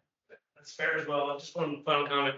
So, you know, in terms of the sign location, maybe you can, maybe you can't see. You can't see it right now because you can't see it. It's not. Well, we don't put anything on it. Put anything on it. So. If you did, you can't see it. That's a good point. Yeah. An electric sign, you're gonna see it. Mhm. I'm sorry. Maybe that's not the best place for it. See it more. And you can control how bright, you know, you can set those. Any communication plan's a great idea. The mobile signs, you know, getting those in place and moving them, not easy, right? I mean, it's not hard, but Yeah. changing a message on an electric sign that's right outside that you can do from your desk. Right. Is simple. Totally. Okay. Changing it is super easy. It's And that's the biggest point that I'm trying to make here, simplicity. Getting the message out when you need it out at a moment's notice if need be. It's definitely a benefit. Yeah, it's definitely a simple thing to update the messages. It's to your point, right? The school's gonna want to start putting things, football sign-up's gonna want to put things, flag football, baseball, softball, Girl Scouts, boys, everybody's gonna want to be using this thing, right? So it's like, then it becomes, it's really easy to just type and change, but it's hard to manage the influx of communication requests. You can put restrictions. Well, that's what I'm saying, that's what I'm talking about, policy. Yeah, once, if we digitize the sign, then we can create the policy, because right now, nobody's gonna be rushing to put the letters up. And I think too, to your point, Paul, it's not the best place, but I think if we start posting things there, people will get used to looking for it.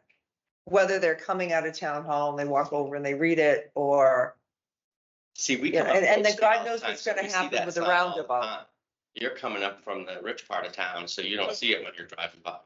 I think it was.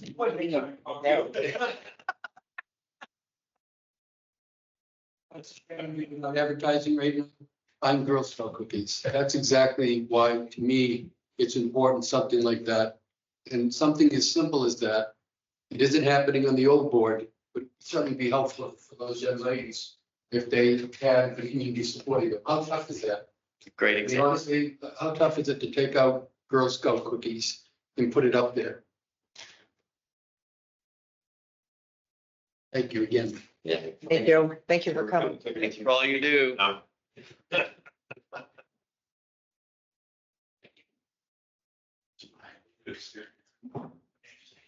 you. Thank you, thank you. Yeah, the discussion on the proposed 40B at 47 Main Street. More. Contract. I missed that one? Yeah, time for new glasses for you. I'm complaining about mine. Yes. Want to go home early, have more read? No, Ryan. it is the glasses.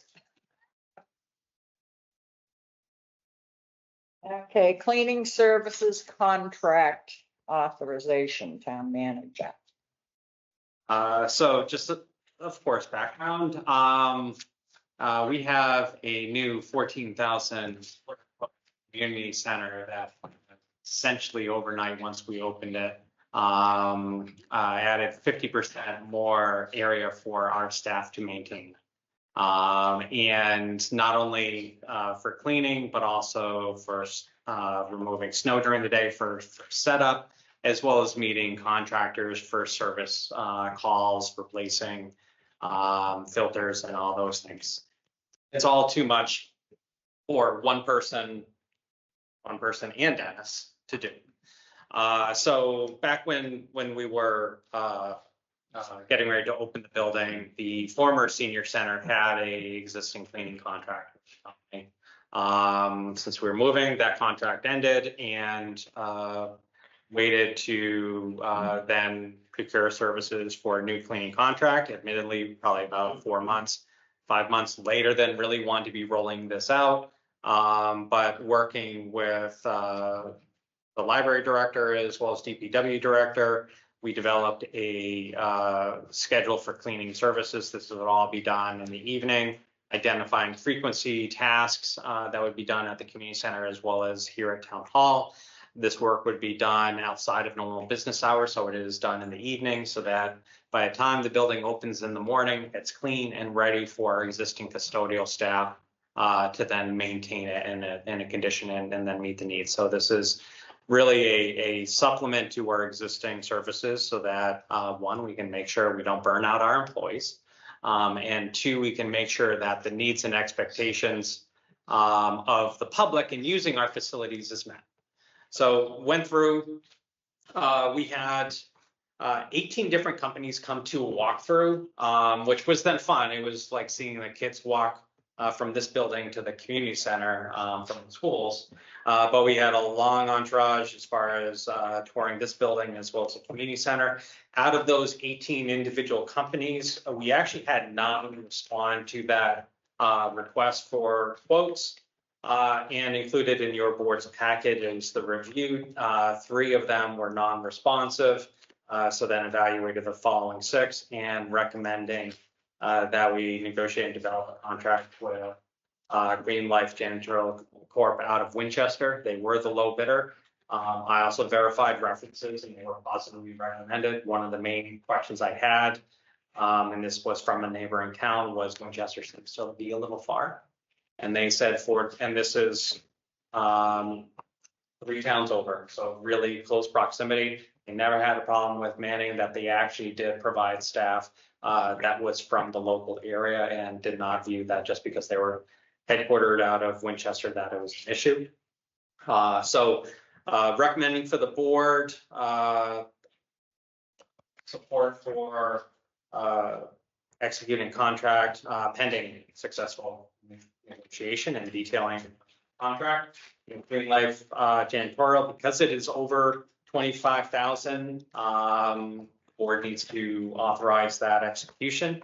The quote came in at for the first year bid at $34,203.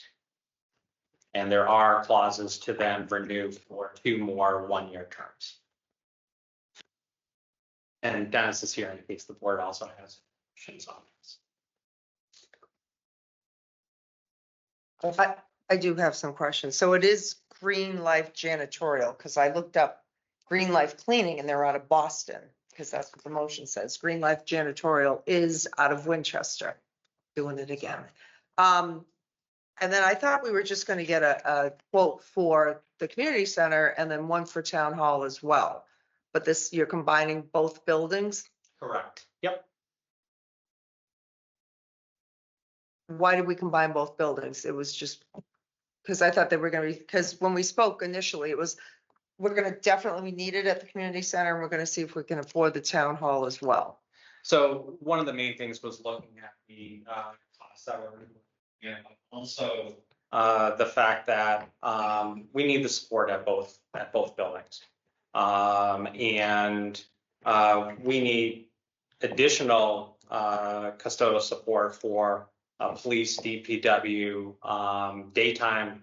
Our custodian is still over at the community center, helping set up, helping break down, still putting this on the docket is still too much. And quite frankly, I was thinking that things would be coming back only for the community center in excess of $45,000. So looking at this cost, it's also not well, if we cut down, then the quote is going to be in half. There's an economy of scale because then they can have people dealing with both. They can have a manager look at both buildings while they're doing it.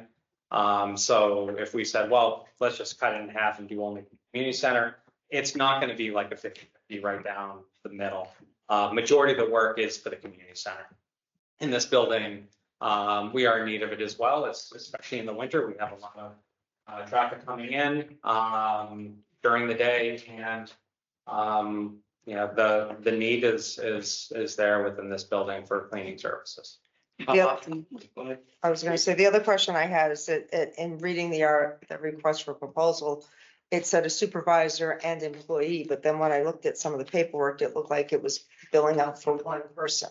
So will there just be one person, or will there be a supervisor and one cleaner, or how does One that? person would be here and the supervisor would be showing up to make sure that things are working. And then there was a couple on, there's a chart of what they were to apply and provide. And they have not provided some of their paperwork. Have we gotten that sense then? So one of the main things, so for example, if you're looking at insurance certificates, the winning bond didn't have that, but they may say in their response that they're fully insured. So an insurance certificate is easy, you either get it or you don't want the business. Right. So when you're doing procurement, you're selecting, if there's something that is basically easily available, you can't just deny that and say that without giving them an opportunity for something so minor. For example, we had originally said we want to know all the submissions to go through Combis. I started getting email copies because people could not successfully upload it to Combis. Talk with town council to verify, look, we're either going to have a complaint and they're going to submit this and we're going to make a determination, or I just do a quick addendum to the procurement, identify that we're going to accept emails, and you make that change. And that's many of these things. When it ends up being specific, say a document, it becomes a problem if you all of a sudden just sort of arbitrarily say, no, we're not going to do that. Because very often someone will accuse you of saying, well, you had this vendor are always in mind, and so you've been artificially narrowed. And then people will contest it, especially if they were a low bill there. Right. I mean, I'm not worried about the insurance contract. I guess it was more a minimum of 2 years of satisfactory performance, and it was only a partial provision, according to the chart. So the reason for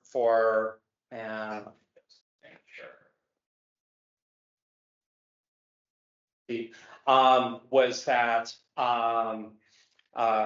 we had two. Where are you different looking just criteria. That's down here, right here. Right here. So there was two criteria as far as references that were required. And looking at both of those questions I thought conflicted too much. So they provided 3 references, but they did not, like, for example, one was outdoor bathroom facilities, which was not, say, an indoor facility like town hall or that. So that provision where it says of like services, part of it is also a judgment. Like, is that really a light? But then in talking and checking references, because very, very often you're checking your top 2. You want to be able to identify, do you have any problems? Because if you start down talking with one, you may then have to then check the second. You don't want to go down the road and all of a sudden go and check, and then all of a sudden, okay, let's back up. So what does the X mean? Sorry. The X ends up being that it wasn't addressed. Okay, so that's like a no. Exactly. No, not included, not addressed. That's what the X's mean. Exactly. And actually that should have been an N, not an X. So it means it wasn't there. Okay, that's what I was confused about. Okay. So for this specific, because we had these 2 things that in the end, it's like, once you put it in the evaluation chart, I developed this just to make it easier to sort of visually compare. It's like, this probably could have been worded a little bit better in RFP as far as having 5 different contracts similar in size, because that really should have been plugged into the references, which was included in a different section. I just didn't want to I wanted to make sure where it was partial, that they had never taken on something this size, or they were doing house cleaning and now they're going to municipal. I didn't want an issue 3 months in and them saying, Yeah, it's a legitimate, can't do it. because this company also is cleaning services for framing it. So DPW, library, town building, so it is a larger outfit. But, you know, it's sometimes like when you're looking at job applicants, you're like, why did they put that down as a reference? So presumably you have a list of all the things that you're asking them to do. Yes. Okay. So it's not in the packet. I emailed separately the RFQ, and at the very end of that is basically a spreadsheet that identifies building task frequency, because there are many things that you do on a daily basis, but there are things that you may do once a week or once a month. And who created that document? So for much of it, I had actually developed the same type of RFP when I worked in London. Yeah. And then retaining the services of Capital Strategic. Yeah. For some of these procurement, I need an extra hand to help with these things and to load it into combis. Yeah. Because this had been starting to just drag too long. they I help. really needed it on the street. Yeah. Okay. So.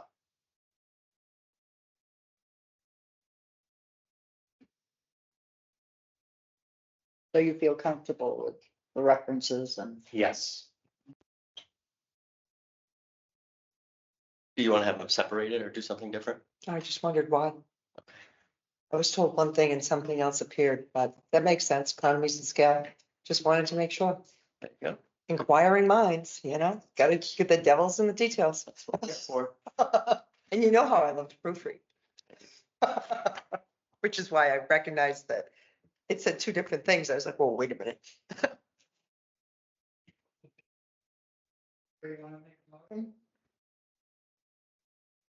They have to be bonded. No, just insurance certificate. So the standard contract has already been prepared.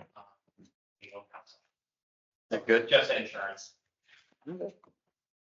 I move that the board vote to authorize the town manager to negotiate and execute a contract with Green Life Cleaning of Winchester for professional cleaning services in the amount of $34,203 for an initial 1-year term. Can I amend that to say Green Life Janitorial Services? And I second it. All those in favor? Aye. Aye.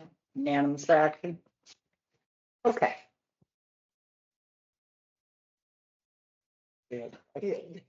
Careful, you're a little sensitive there. Yeah. Discussion of proposed 40B at 47 Main Street. Good evening. So this was, you were giving us a copy of the letter that the selectman sent in support of what the neighbors said at that first meeting. Correct. Okay. So, does anyone? Do you have anything you want to say? I think that if I'm correct, the letter we sent for the first meeting went to Mass Housing. Yes. But it has not officially been entered into the record as the board having issues with it and what's going on before the ZBA. Am I correct? Correct. I would like that letter entered into the official ZBA record. So when all of the info goes to the state, they know our position on the proposed project.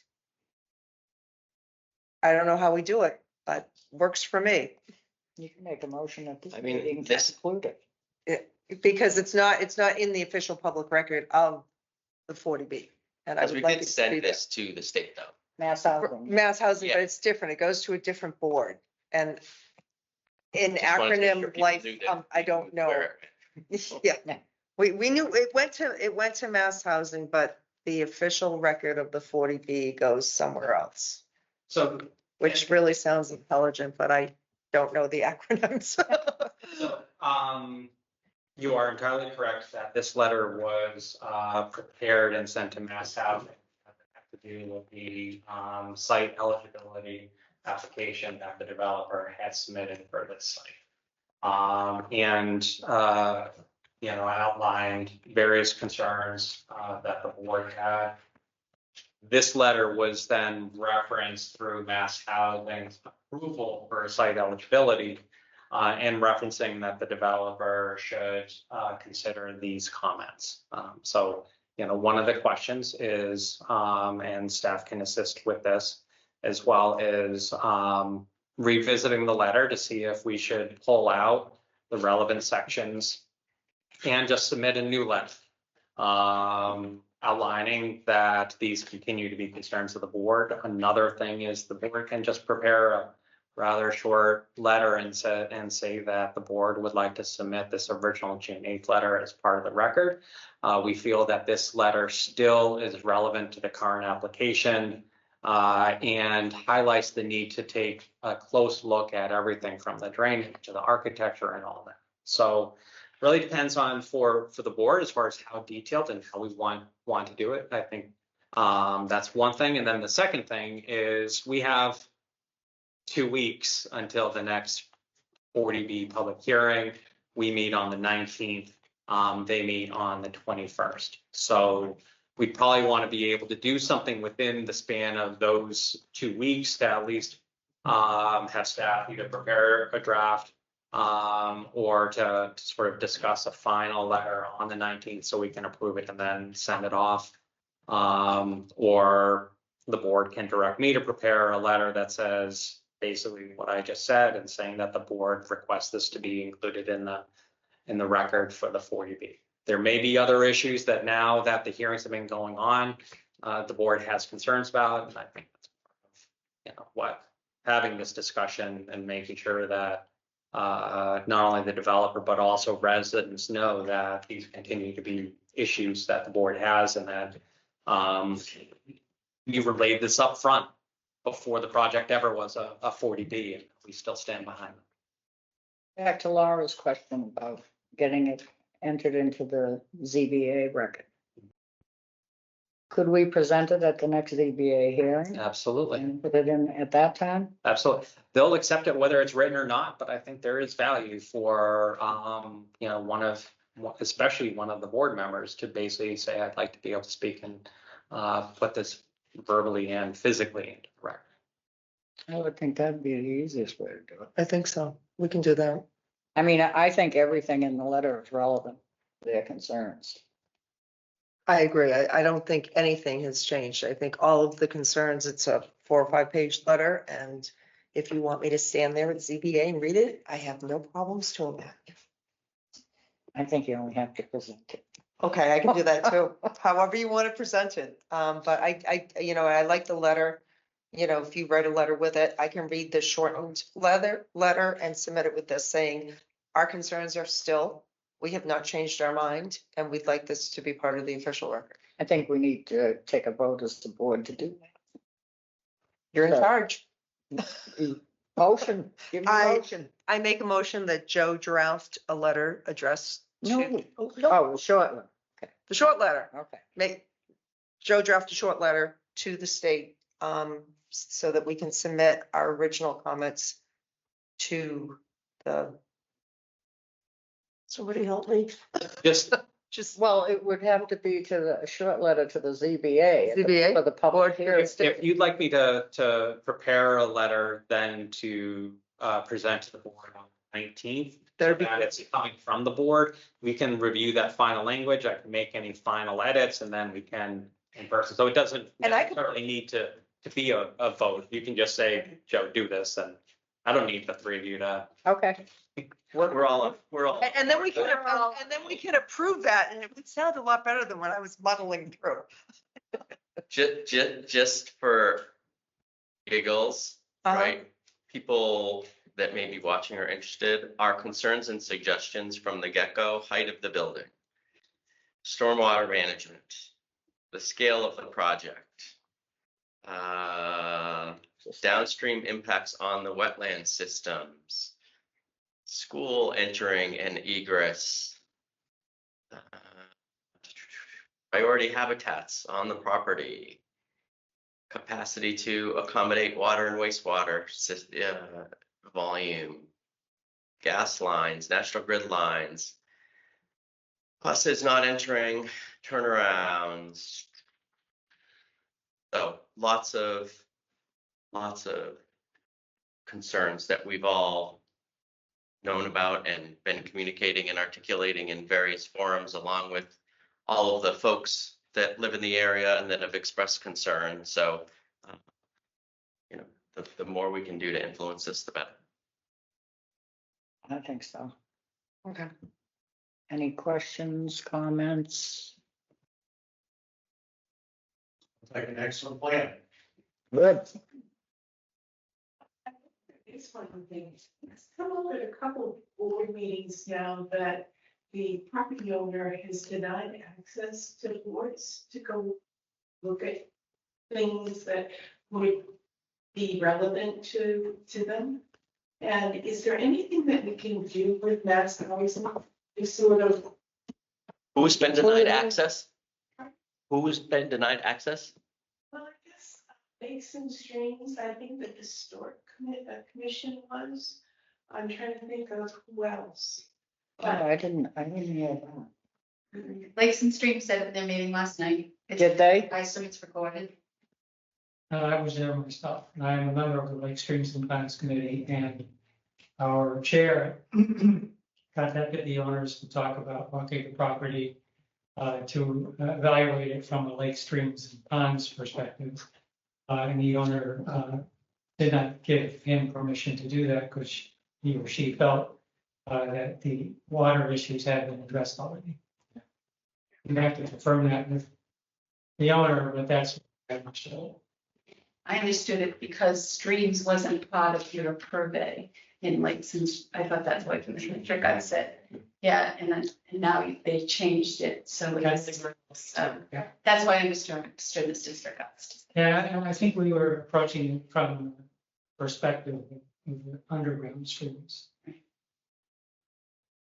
Yeah, this is Craig Weinfuss. I'm the chairman of the historical commission, and it was my understanding that we weren't able to access the property for evaluating archaeological significant stone structures on the property. We were denied access to that.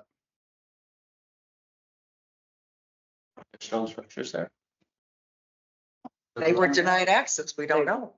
Well, I know, but does anybody think there are stone structures there, or are we just? There's a belief that there are. Let's be realistic, right? Like a property owner's not just gonna like let the hordes come and try to find reasons for them to not make money on the project. So if we have a reasonable reason to be there and to look at something with a valid interest, I'm sure that we can make those arrangements. Actually behind, let's see, 13, there is this stone well.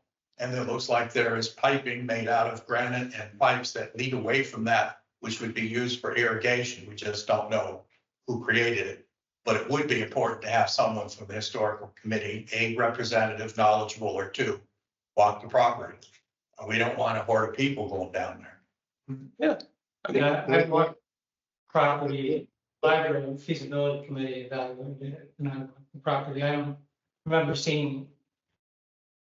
Well, I don't remember seeing any stone features that I thought were Native American based upon my very, very, very limited ability to interpret. I will say that I did see the dry lake stone well. It was very handsome. The historical commission was interested in having someone from the Native Nipmuc tribe access the property and assess the property for important stone structures that are important to Native Americans. And you're thinking that it's the well that's of interest? Well, there is the well. Well and irrigation. Almost. There's more than the well. There's water away from this well, which must have been used by somebody for irrigation, or who it was. No. My understanding is there's a lot more than the well. There are stone walls that align to astronomical features that need to be assessed and determined by someone who specializes in Native American archaeology if these are important structures or not. I know there are similar structures up on Governor's Landing that were taken into consideration when that property was evaluated. So I think we need a similar assessment because there is a belief that there are certain structures that might be important to archaeologists there. Well, he still is the property owner though, and he decides, right? Actually, we approached Kevin, I don't believe Kevin owns the property. No, he doesn't. Peterson's still owns. Yeah, so Yeah. that's the chair of the land. Lakes, ponds, and streams, lake streams and ponds. Committee approached was the Peterson. Joe, do you know if there's under a 40B project, do you know if something like that is typically allowed? I was actually just on the state's website looking at Mass Historic, because I mean, realistically, I'd be recommending reaching out to Mass Historic to find out as far as if there are any suspicions of archaeological features. The state should be able to identify either someone going out or how to identify it. That would be the best sort of resource first, because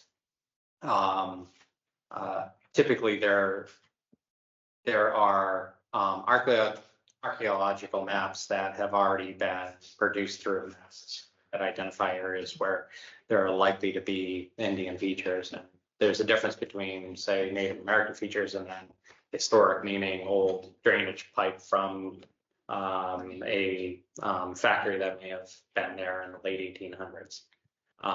But I'd reach out to, or I can reach out to them to get guidance on if there are suspicious features, how does it relate to 40B, but also how can we identify getting eyeballs on. And I think just to sort of bring us back, the most important thing is if we think that those things exist, I would love to include those in our letter to the ZBA. Right. Exactly. If there's if we have, and that's why I'm asking sort of targeted questions, because if we know a person who has seen these things or actually can speak like you did about what's actually there versus hey, we just want to go run around the property looking for reasons to stop this project, then I want to include those in the letter so that we can get the attention, get the visibility, and get on the record around what these potential issues might be. How quickly could you get that in, Joe? I mean, I'd place a call tomorrow just to at least start to ask the right questions as far as what to include.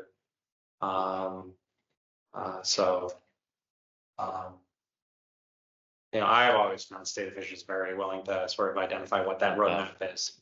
And that's They what know we the just- process, we're not inventing it. Yeah. So just, what's the process?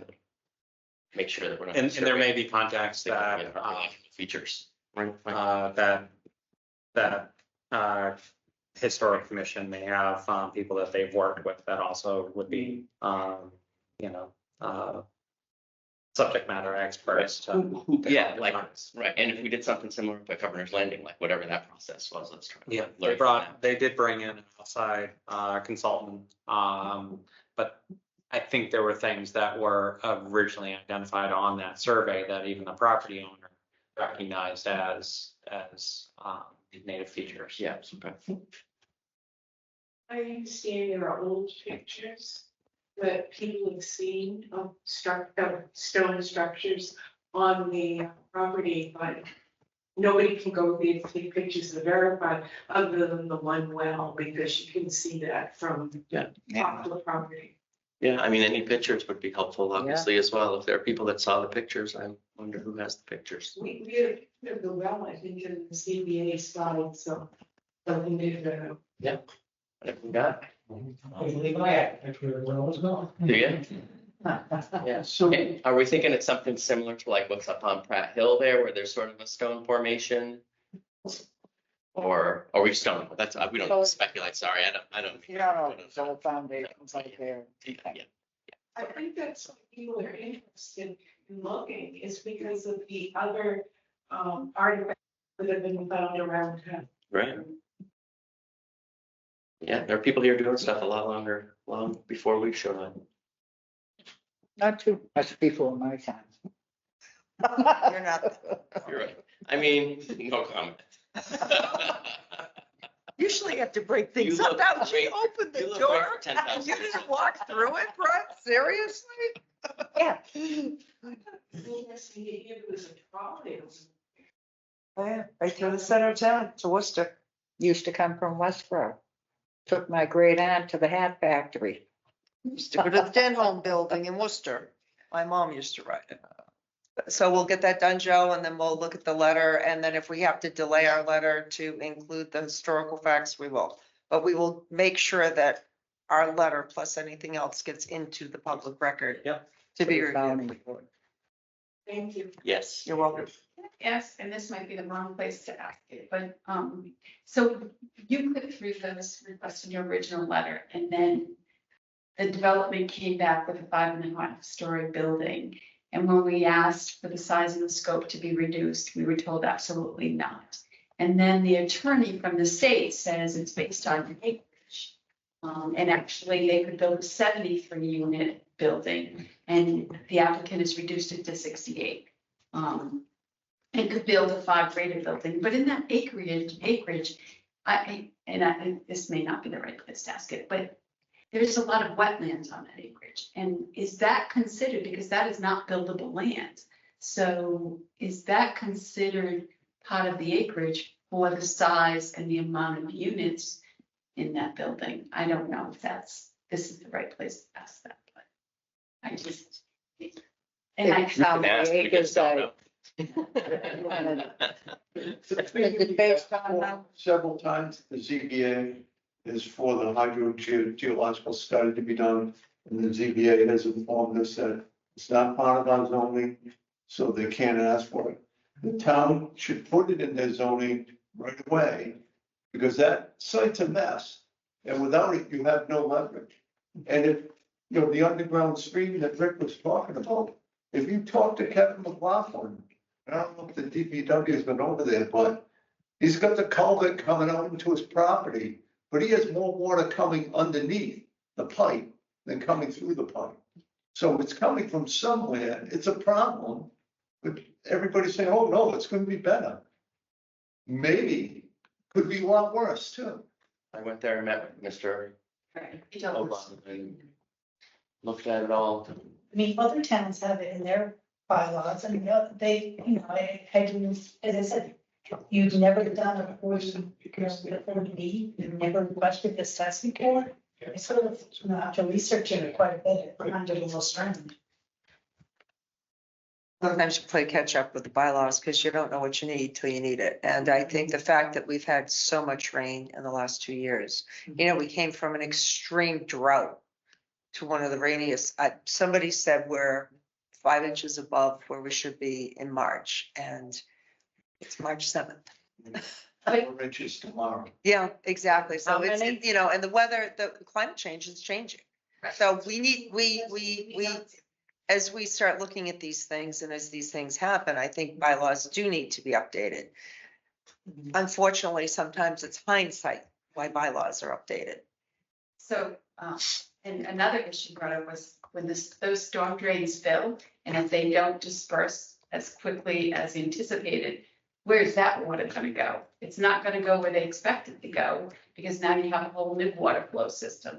So that's I know storm drains are in your letter, but that's a bigger issue because of climate change. And the only thing we can expect is that what we've expected is not to be expected any longer.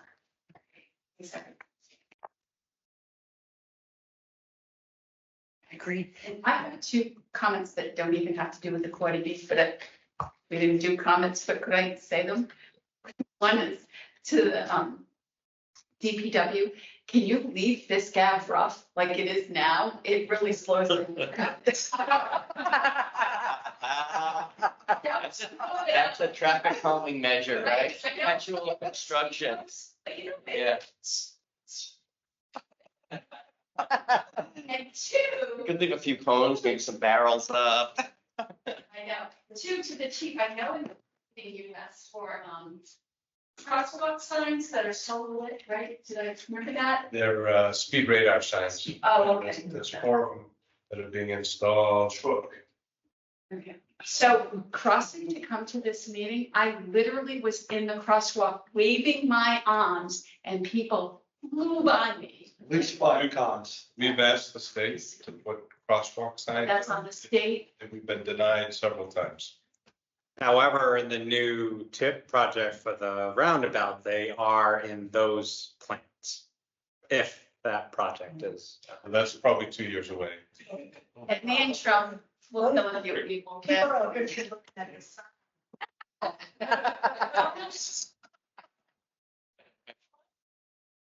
Oh, look, I can buy Girl Scout cookies. I didn't believe it. I literally was in the middle of. A speed radar sign will be going a little bit north of the town hall, try to slow people coming into the center. And another one, just after Elm Street, trying to slow people down coming in the center from the Milford direction. Does the state give you a reason for denying it? The original reason to deny was they didn't think there was enough pedestrian traffic, like they have one at Milford Hospital. And what they're trying to do is not having too many of those, because then they think they're not effective when there's too many of those signs and crosswalks. So they reserve them for areas of high pedestrian traffic. I said that we should put it in. Right, and see what happens. See what What are you gonna do? Right? Yeah, I know. The old, I think it's for- better you get your ask hand forgiveness slapped. than permission. Wouldn't it? They can fine us, tell you to remove it. But the only problem is if we put them in now, they're gonna rip them down during the TIP project. So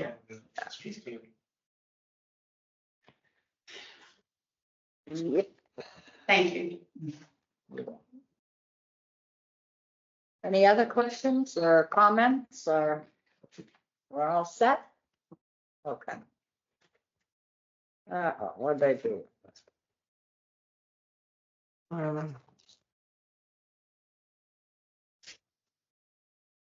right. Now we have Meeting minutes. meeting minutes.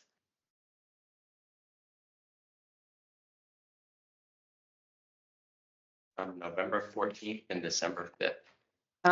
It should have been one for November 20th for the workshop. It's on. I haven't admittedly behind and trying to get it for meetings such as this that are taped. I am having someone prepare the minutes off of those. This is my tax season between budget, town meeting, and all these things. And for staff in our office, it's that busy time of year as well. So unfortunately, we're a little bit behind, but we're working to get out from under the last couple of months. And then there was the continued hearing on 144 West River Street. And I had recused myself, and it doesn't show in the minute. You're on the 14th? Yeah. What can you fix it?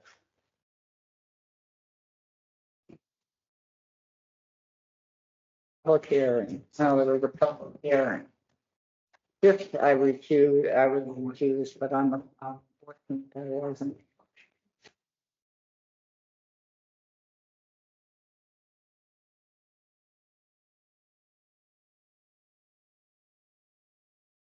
See you, Paul. Hi, Paul, thanks. And on the December 5th one, it's Laura had moved to adjourn the meeting of October 17th, 2023. Okay. Both of those I'll correct, because I now on November set, see where you're talking about in a second. Okay. And I had one, and it may or may not be correct, but on the same page, on page 6, line 169, it has Brett saying that his degree in marketing has no relation to his responsibilities on the board. I don't know if he said on the board or at work. I don't know. I had a question. But if you're fine with it, December 5th, line 169 and 170. I don't know if that's right or not, but I just had a question about it. Brett, you may know better. You said it. I don't know if we remember it, but I don't think it's major. But Mentioned that and the debt, the date, Yeah. the date was a biggie. Well, the June 23rd meeting too, with Mr. Lobusa. I mean, you sent me a copy of the minutes, but we never put them on the agenda. We voted. And I'll No, you sent a copy of the minutes, Yeah. but it wasn't, it hasn't been. On the agenda. I'll double check. I thought it was. Okay, I'll double check. All right. We're so far behind, I don't think we have a clue. No, they can't get this done. It was hard to remember, but other than that, they look good. So do we want to fix them and vote them at the next meeting or? Can do that. Do we want to have a list of all of the meetings and meetings for which we have minutes and don't have minutes so that we can figure out what we're missing? Well, I did, but I didn't know. Yeah, make sure can we just go back and make sure that we voted on everything we should have voted on? Yeah, You'll have to, I'll sorry, go we're through gonna have to go through everything in full. Because I know a couple of times we got them late and we passed them over, and I don't know if And we we've been in a voted funny them. period with. Well, the other note thing. taker. We have. It does say on the website, once the minutes are approved, they go up, they can be up on the website, Yeah, but I haven't seen any. I'll check because I know like, with how we can close things to the minutes, that's one of the things that consultant is actually helping with. Yeah. Because it really hasn't been done that efficiently. So I'll touch base with Denise as far as like where they are, because we do send, once they're approved, we just send them to the town clerk's office to then It upload. says. But if there's, Agendas, but there are no. There. and that's where I've noticed that for some others. There's issues with, that's like, there's website issues and there's administrative issues. The administrative issues we're struggling with. Yeah, but I mean, And still. there's also still website issues on top of Right, that. right, but I think we need to really make sure that we've approved, because I know a couple of times, No, like exactly. this one, we delayed it, and whether or not, And it didn't Get make back back to it. following. Yeah, exactly. Yeah, and I want to make sure it's all, yeah. let's cross our Ts and dot our Is and be Yep. exact. Well, particularly if people aren't, right, like, there's people that don't watch us on television anure, so. they Because have we're not on very- TV, you have to right, find it on everything's YouTube, recorded, right? But it would be nice if they had Oh, minutes. This is gonna be, and then I. Okay. Yeah. All right, Wants to go. so we'll get these fixed, do it at the next meeting. And do you think we could get maybe the January 2nd? Yeah, no, that they're in process right now, so I think that. All right. We can get them. Yep. All right, I need a motion to go into executive session. Yeah.